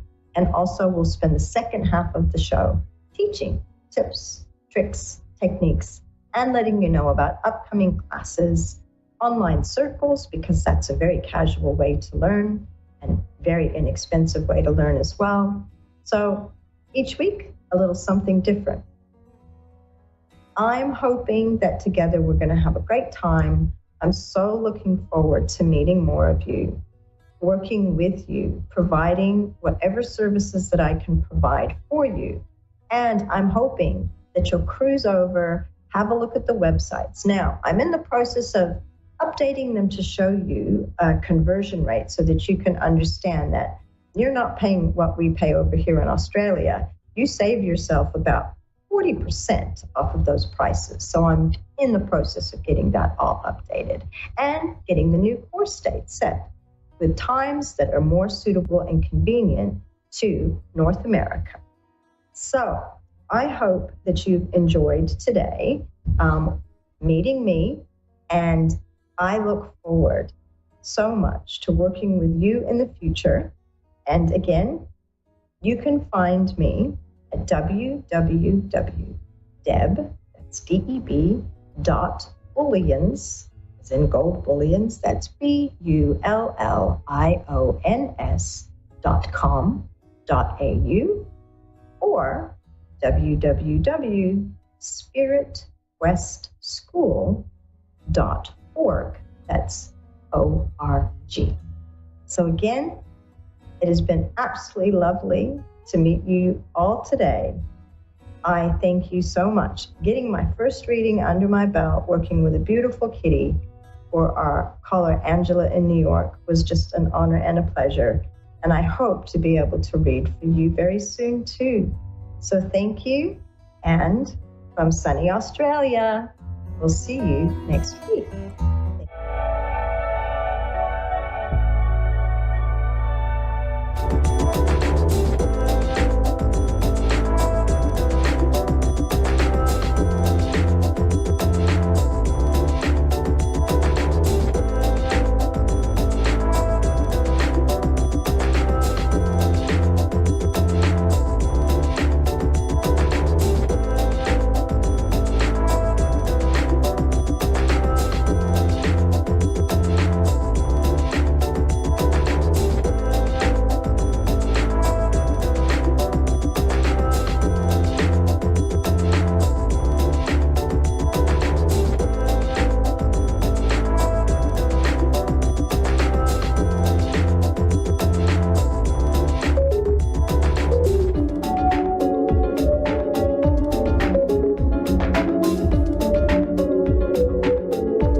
Psychic Radio, Earth's #1 psychic radio network, and watching Moonstruck TV, enlightening television. Welcome. Time for Amanda Hall Psych with Amanda Hall. Live from AmandaHallPsychic.com.au. Connect direct. In North America, dial 888-454-2751. In London, 20-3519-2158. In Sydney, dial 02-8488-3147. Or online, contact us through our Facebook page, facebook.com/psychic radio. Or one of our websites, askoneradio.com or moonstruck.tv. This is Amanda Hall Psych on A1R, the Ask One Radio Network. Welcome to A1R Psychic Radio here on Moonstruck TV with Amanda Hall Psychic all the way from the Gold Coast. I hope wherever you are in this amazing planet of ours, you've been having an absolutely fantastic week. Here on the Gold Coast, it's been a bit gloomy and wet and rainy, and we're all whinging because it's wet and cold and it's winter, but that's okay. I mean, we've got to have a change in the seasons, and it's like our lives have to change every now and then, don't they? If everything was the same, it'd be boring. So we have to have the ups in life, and we have to have the downs in life, and we have to have everything in between. So this week, the Simply Tarot card of the week is one of those cards that a lot of my students used to always struggle with. They struggled with the court cards, what's known as the pages, the knights, the kings, the queens. Now, the Page of Pentacles is a young woman up to the age of 25. Now, the reasons why I call the pages young women is I don't know too many people, even in today's strange world, but too many men that run around with a dress on. So that's why I've always looked at the pages as being young women and the knights as being young men. So it's up to the age of 25. Now, I want you to be aware, if you have children, and it doesn't matter how old they are, they will always come out in your reading as a page or a knight. And the reasons for that is that in your eyes, they're always going to be children. So, you know, no matter how old they are or how big they get, they're still going to be pages and knights in your eyes if you're doing a reading for yourself with the full tarot deck. The secondary meaning of this card is a student, male or female. Now, when I talk about a student, we're all still students of life. It doesn't mean you're physically going to school or you're off to college or university or doing some sort of training course. You may be, but for most of us, we're still students of life. We're still learning as we go through every single day. So if this card comes out in a reading for you, as it's done this week for the card of the week here on the show, it means we've all got something to learn this week. We've got to be a little bit like a student. We've got to look at what do we need to learn? How do we need to focus this week? And there's, you know, maybe some surprising revelations there, that things that we thought we knew, all of a sudden we realised that we didn't have quite as much information there, or there was something that we could add to it. You know, I think life is a journey. It's not a destination. It's a journey. We're on a journey every single day, and we should hopefully learn something new every single day or add something else to our repertoire, because otherwise life would become boring. So we're still in the astrologically, we're going to move to the astrological section now. We're still in the sun's still in Leo, and it's a really amazing time of the year. One of my favourite times of the year is the sun in Leo, because I feel everybody's sort of happy. No matter where you are in the world, everybody's got something to smile about. In the Northern Hemisphere, you're still in summer. It's relaxed. It's barbecues. It's cookouts. It's having fun in the outdoors. Before you get ready for the long, dark time of winter and fall and the cold and getting ready for the Christmas season and Thanksgiving and all that sort of stuff, it's a real party time. Here in Australia, even though it's cold and it's wet in a lot of parts and the snow's falling in parts of Australia where they do get snow, it's still a time where we celebrate things. We sort of tend to sort of think, okay, spring and summer's just around the corner, so we'll make the most of the little bit of cold weather that we do get, and some parts get more than I get here on the Gold Coast. But it's a time where we sort of, you know, look to sort of brighter days coming for us. So that's a really important thing. So the sun will be in Leo now for a little bit longer before it moves into Virgo. So we've got Mercury, the planet of communication, is going retrograde at the moment until the 25th of this month. Now, I quite often talk about Mercury retrogrades on this show because Mercury retrograde is meaning every form of communication that you can think of, from snail mail, your devices, your computers, your internet connections, anything that is a form of communication can go haywire at the moment. I affectionately call this this time that happens 3 times a year where people don't have their listening ears on. They say, yeah, I'm listening to you, but they're not really listening or they're not really paying attention. So if you have something that's really important to say, then stop and check that that person has actually understood you, understands what you've been saying, has absorbed it, and hasn't just given you lip service of, yeah, I understand. No, repeat it back to me, please. And then you'll find that they haven't really been listening. Quite often they'll get defensive because they say, oh, I just forgot. No, they didn't just forget. It's Mercury retrograde. It's a time when we're sort of a little bit like space cadets. We're looking out the window instead of paying attention to the teacher and the blackboard or the whiteboard these days. So it's a time where you need to really make sure if you've got to sign any documents, you've got to do any sort of business that's really, really serious and really important, make sure that you more than triple check it. It's the time if I have to sign documents or legal papers that I make sure that I print them out and I read them out aloud. Now, the reasons why I do that is you quite often pick up a mistake when you do it out aloud, where if you just scan your eyes over, you think, oh, yeah, that looks right, and you sign. No, please. Read it out aloud. Make sure that it's right. It's the time sometimes when contracts can go backwards or take longer than normal or something that, if you've got a house sale and it looked like it had gone, to the next level and everything was hunky-dory and then all of a sudden they pull out or something happens or they don't get the finance. That can be a Mercury retrograde. On the upside of Mercury retrograde, it's a time when we are meant to slow down a little bit and let our thoughts just run wild. It sometimes can be the greatest creative time of the year where we get lots of new inspiration and new ideas and everything like that. That helps us plan the next few months because our next retrograde is not until November. It'll be November, December. So Mercury goes retrograde 3 or 4 times a year, depending on the year, goes for about three weeks at a time. And it is a time where we really are meant to slow down a little bit and take stock of things. Now, with Mercury being in its own sign of Virgo, it's going to have a really forceful effect this time, the more forceful because everybody's being asked to be very pedantic. Make sure that you really understand what you're signing. Make sure you really understand your conversations. Make sure that you jot down your ideas that you might get. Don't just think you'll remember that later because you may not. It's very, very important. Now, Mercury at the moment is also conjunct or holding hands Venus, the planet of love and affection, which is also sitting in Virgo. So this is an interesting conjunction here because, we've got the planet of communication on one hand where I'm telling you to really make sure that you're very, very focused, that you've got your listening ears on, you're really intently listening to any conversation. And then we've got Venus holding hands with that. So for many people, it's a time when you're going to meet somebody special. They might go on that date and think, wow, this person is amazing.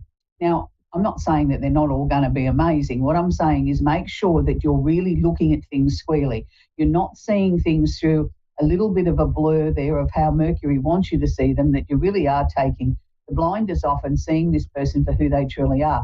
And this may be an amazing time where it doesn't matter what your star sign is, that you may actually meet the love of your life now and you've met them under a Mercury retrograde where they haven't got anywhere to hide, really, if you're really being focused and consistent with what your little list is that says that you want in a relationship. If you can go tick, tick, tick, that's amazing.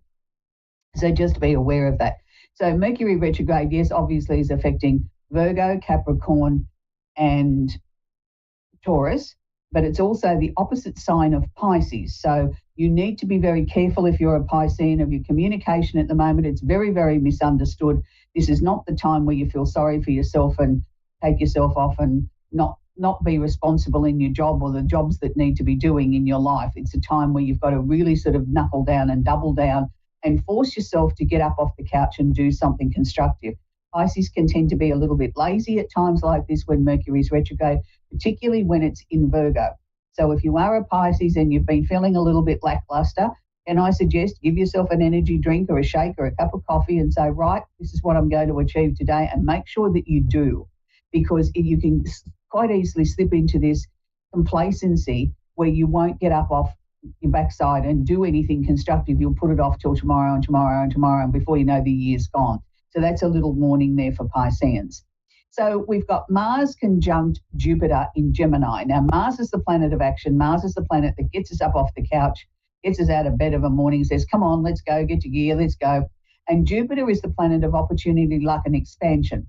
Now, while it's sitting in Gemini, it's really, really interesting because it's asking us to think outside the square. It's asking us to be a little bit like a Gemini, dart from one thing to another, have many ideas, let them come in, let them go. It's like sliding your fingers on your phone going from one side to the other. So look at it in that way. So Mars in Gemini, Mars conjunct Jupiter in Gemini is going to be affecting the air signs, which is Gemini, Libra and Aquarius, and also the opposite sign of Sagittarius. Now, it's not saying that there isn't time for opportunities here, that, if you really put the effort in, you can make hay while the sun shines. You certainly can do that. But just make sure that you're not over-exaggerating what the opportunity may be, because Jupiter can exaggerate a little bit too. It can say, this is 10 times bigger than what it really is. So just make sure that you're really listening. Again, I come back to that listening part. Make sure that you fully understand what the opportunities are and how they're being presented, and then you'll be able to move forward. Now, it's interesting, we've got Uranus, the planet of the unusual and unexpected, has been sitting in Taurus now for quite some time. And I looked it up this morning and I'm thinking, last 3 degrees of Taurus means that this is really going to ramp up for all the earth signs, particularly Tauruses, Virgos, Capricorns, and the opposite sign of Scorpio. And I was thinking, here we go. They're really going to feel the intensity of Uranus in Taurus for this last little bit.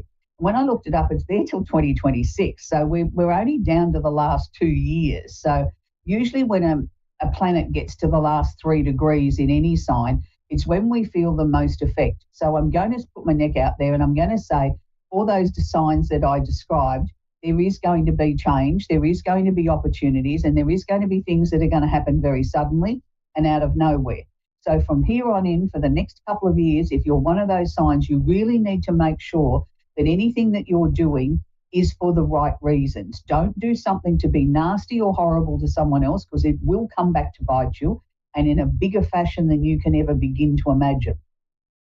On the positive side, unusual, unexpected things can happen. They can happen out of the blue. You can get opportunities like you've never had before. It can really affect things like, your financial status, things like that. Not necessarily saying everyone under those signs should go out and buy a lottery ticket because you're going to win. I don't mean it necessarily in that way. If you've worked hard for things and you've been diligently working towards things, then things will happen. And they will happen for the right reasons, and they can happen suddenly and out of nowhere. So we've got the North Node, which is not actually a planet, is sitting in Aries at the moment. And the reason why I want to talk about this, because I want to relate it to all the 12 signs. Yes, particularly the fire signs, Aries, Leo, Sagittarius, and the opposite sign of Libra. But it washes over to all the 12 signs. Now, when the North Node is in Aries, the North Node is trying to show us what we're aspiring to achieve. Now, with the North Node in Aries, to me, it's showing each and every one of us what we're aspiring to achieve is a new beginning, is new opportunities, is sort of get a little bit of fire in your belly, be excited about things. If you've been putting off a project or you've been waiting for the right time, now's the time to start exploring that and start putting down some timelines, start to formulate some plans and say to yourself, is this the right time to start something new?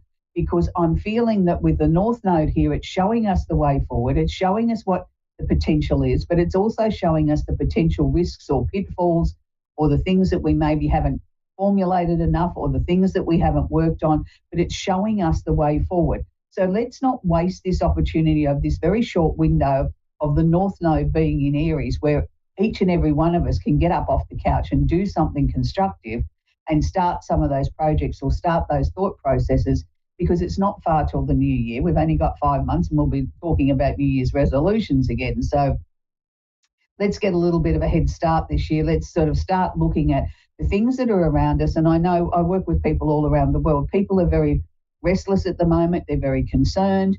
They're very concerned about their personal finances, their jobs, where their local economy's going, things like that. People are very restless at the moment. So start to use that restless energy in formulating some plans that may help you come out of this funk type of energy, or put down some plans or some blueprints for the future. That's what this is all about. So finally, we're going to talk about Neptune is sitting in Pisces, and Neptune is retrograde at the moment and will be till towards the end of this year. So Neptune's the creative energy.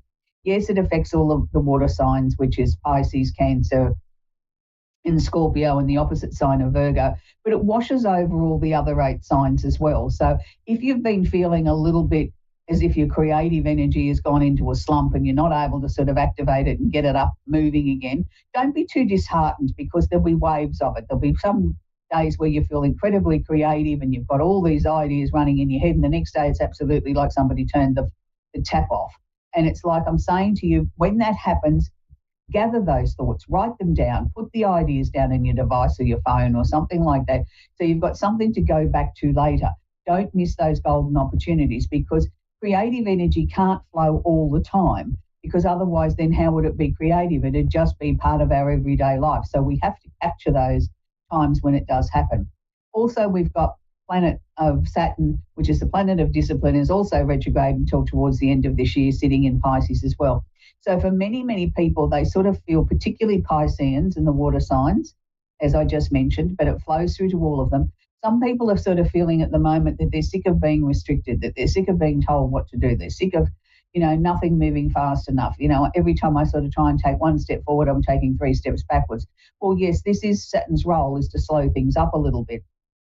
But his role is also to make sure that you're really understanding the projects that you're trying to get off the ground. Are you doing them without being fully informed? Have you really formulated it? Have you really thought about it? Or are you just doing it for the sake of, or someone suggested that you should?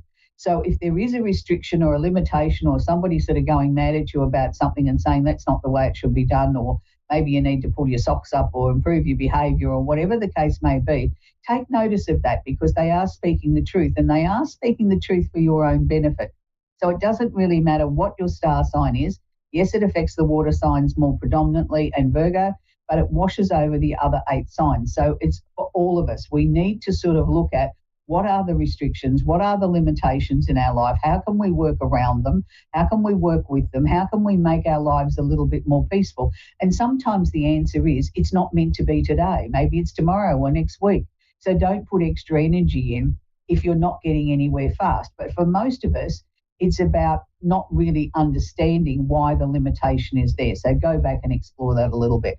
We're going to take our first caller, and it's Donna in Enderbury in British Columbia in Canada. Are you there, Donna? Hi, yes, I'm here. Do you have a question I can answer for you, please, Donna? Well, my world is upside down, so there's many angles we can touch on, but I guess I hate going to this one, but obviously there's someone in my life who I'm curious about, want to hear kind of what your thoughts are on him. Okay, can you just share with me that person's first initial, not their name? We don't need to broadcast that around the world.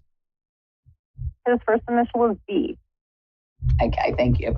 Okay, first to go back to your first part of your question there was you said your life's upside down. Look, I'm really sorry for that at the moment, but I think it's very, very necessary. I think your life needed a good shake-up. It was sort of like we needed to shake everything up and see what fell out and what we can salvage and what maybe we can put in the trash and where we go from here. So don't look at that as necessarily a negative. Look at it as a positive that, life might not be going quite the way that you want it to, but it's been shaken up and sort of moved around for a reason so that we can get the good bits out of it, and we know where we're going to need to focus our energy over the next few months. Now, look, as far as the relationship's concerned, it's a really interesting situation there, because as I went into his soul and into his energy, what I got was, well, why are you asking me where things are going? Isn't everything good? And I sort of was a little bit taken back by that, because normally you go in and you pick up certain things, and then, I go in and ask the question what they think about you and where they think the relationship was going. This person beat me to the punchline instead of asking me why was I asking these questions. Isn't everything great?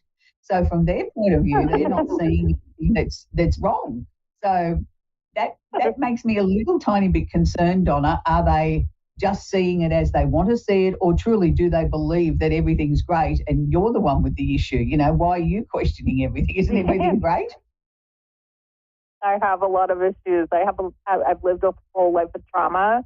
And speaking on the shakeup in my life, that makes sense. I would like to, because honestly, I'm struggling. I don't have anyone. There's no one here. It's a very toxic community. I've been abused my whole life, and I've just done a lot of healing, and I'm a smart person, and it's time to evolve into that next step. And my trauma, though, is obviously in me, and I'm getting triggered, and I guess I'm overthinking things with the guy. Yeah, well, he doesn't believe there's anything wrong. So I've never seen in all the years I've been doing this sort of work, they don't normally come through so powerfully that he answered my questions before I even asked it. So that's really amazing. That just sort of shows me how confident he is. And it wasn't a smarty pants answer. He was genuine, like, what's the problem? Isn't it great? So look at that as being like that, I think. Well, all the work that you've been doing on yourself, look at that as him being the reward in your life to bring some sort of balance, to be the compass, you know what I mean? To sort of help you maneuver your way out of things. I think you're doing amazing. Just keep up the good work. And, toxic people will always be around no matter where you live. Unfortunately, that's just the way of the world. But you don't need to lower yourself to their level. You just keep working on yourself and, take it in little bite-sized steps. Don't look at you've got to try and sort it all out yesterday or today or tomorrow. It happens when it happens. And sometimes we don't realise how much progress we've made until sometime later and we look back and think, oh, gee, I've come a long way. You didn't realise it because you were just consistently working on it. So, Donna, I hope that's helped you. We've got to move on. We're moving on with Lee in Jacksonville in North Carolina. Are you there, Lee? Yes, I am. This is Lee. Do you have a question for me, Lee? Yes. My life at the moment is not really at its best, and I'm like financially going downhill, even though I'm trying to help others, but I don't know what's going on. It's one thing after another. Like my car broke down, my house has bad storm damage, and I don't really have the money to fix all that. So I was wondering if you have any advice for me. Well, I'm sorry to hear that, Lee, that you're going through a rough patch. I mean, look, a lot of times we tend to sort of think when things in life happen to us, like, the car breaks down and we have storm damage or we get sick or whatever the case may be, we think we're doing something wrong.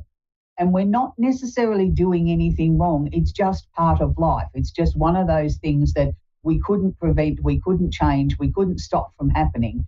And we all have these life events, which are called lessons or character building, whatever label you want to put on them. But the thing is, they tend to all sort of clump together. And in my personal experience, if you've got no money in the bank, that's when everything goes wrong. It's like Murphy's Law, we call it here in Australia. Everything can go wrong, does go wrong, and we'll add another couple of piles to that. And that's sort of the energy I'm picking up from you, that where you sort of feel, I don't know what I'm doing wrong. Why is this happening? Well, I want to be very clear with you. You're doing absolutely nothing wrong. And maybe the lesson here is, it's wonderful that you're trying to help other people, but maybe you've got to put yourself at the top of the queue now, Lee. You're the one that needs help, not necessarily everybody else. So any resources you've got, I think, need to come back to you. And that's not being selfish. That is being, logical and practical. If we don't take care of Lee, then how can Lee turn around and take care of someone else or try and help somebody else if you're not in a good position? I appreciate that, money is very, very tight at the moment. And I think it probably will be till the end of this year. I wish I could say that there was a nice windfall coming, but I didn't see that, Lee. But what I did see is consistently each week you're working towards a goal of, trying to get yourself back up with your head above water. And it will eventually happen, but it is going to take a lot of hard work. And it's going to take some sacrifices in as much as sort of, maybe letting go or selling some stuff off to make the job a little bit easier at hand so that you can get the house repaired, because that's most important. You've got to have shelter and you've got to have transport to be able to go to work and do the things that you need to do. So they're two major areas of your life as well as your health that we need to be sort of focusing on. I want to just be very, very clear. You have done nothing wrong. This is not karmic payback or, a karmic slap in the face because you did something wrong, 16 years ago or in a previous life. This is just called life. And we all have these events that seemingly are out of control. That's something that we didn't sign up for, but it's what happens. It's part of our journey here on Earth. They're showing me 2025 is going to be a hell of a lot easier, Lee. Is there issues with the current job? Is there issues with the job, Lee? The what? Is there issues around your job? No, I am retired. I'm 75 years old. Right. Yeah, but they were showing me that there was an opportunity there to make some extra money, and I wasn't sure how that was coming in. Yes, that I do around Christmas time. I work for the Salvation Army as a bell ringer every Christmas. I've been doing that for 10 years now. Right. So does that give you a little bit of extra income, sweetie? Yes, it does. It gives me a little extra income every year around Christmas, but only once a year. In my little area, it's hard to find a permanent job at my age. You know, I'm quite old. I understand that, but what they were showing me was that that's why they showed it to me, was the job was a bit iffy, because there isn't a job at the moment. But maybe what the lesson here is, Lee, that maybe you've got to turn around and swallow your pride a little bit and maybe go down to the Salvation Army and put your hand up for a little bit of help yourself. And I know that that's a hard thing to do when you don't see yourself as bad off as other people. But, darling, this is the time when, you know, you've got to be repaid for a little bit of kindness that you've given over the years. You know, not just a job at Christmas time, but, you know, sometimes we have to swallow our pride a little bit and say, hey, I need a helping hand. And that's what I'd be doing if I was you. I'd be sort of going and letting them know. You don't know who might be connected to the Salvation Army that might be able to come and help repair the house at a cheaper cost, or, you know, supply materials or something like that, you know, if you don't ask, you don't know, sweetie. And, you know, you're a good person. And the last thing I want to see is you're stressed out because there's too many things that are going wrong that aren't enabling you to get on with life. Yeah, that is true, yeah. I have already stopped helping everybody who's coming asking me for help because I really can't do that anymore. So I am trying to think about myself a little more now. Yeah, you have to. That's the lesson here, is you've got to put yourself first. But I would mention it to your co-workers down at the Salvation Army that, you know, the things that have happened, and see what somebody suggests, because I know that there's a helping hand coming, and it's good. It's deserved, Lee. That's where we've got to leave, Lee. We've come to the end of the show. It's really interesting how people are struggling around the world, like Lee. And, you know, that's the sort of stories I hear daily with my work, that people are struggling, good people are struggling, that, you know, things that we should be able to take for granted, like shelter and being able to, you know, use our car to get from A to B. And it doesn't matter whether you're 20 or you're 80. It's a time in our lives where everything is very, very uncertain. There's so many elections going on around the world, and people are sort of, you know, on one hand, you know, they're saying the economy is great, and then the next hand they're talking about homelessness and people starving. So, you know, look, I'm sure for some people their worlds are great, but for a lot of people out there, it's a very, very, very tough time. And I think we all need to be aware of that, and we all need to remember that and give a little bit. We don't have to give everything we've got, but give a little bit to those that really do need it. You know, by making a donation of even a few dollars can make a difference to some of the charities around the world that are struggling to try and help people put food on the table. And it's not just in the US, it's not in Canada, it's worldwide at the moment. So that's my little message this week, is maybe if you can find $5, go and donate it to one of the local charities. This week I want to leave you with a song that maybe a lot of people don't sort of know. She's one of my favourite singers, and she's very gutsy, and she wrote songs that a lot of people said, oh, that couldn't have been right. But a lot of the experiences I'm sure that she wrote in her songs were from personal experiences, and it's Tony Childs. And the song I'm going to leave you with this week is Don't Walk Away. So until next week, have a great week, and bye for now.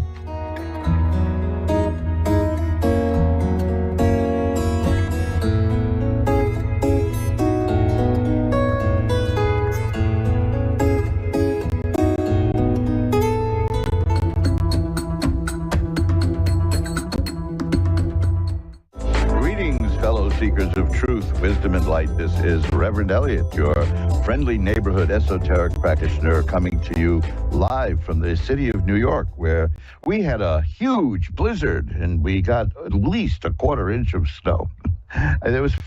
We haven't had much snow here, and there was a storm predicted for Tuesday, and the newspapers went crazy about, will this be the end of New York? You know, all that stuff. And the schools are canceled, and they don't really cancel class anymore. Kids don't get school days. They don't get snow days anymore.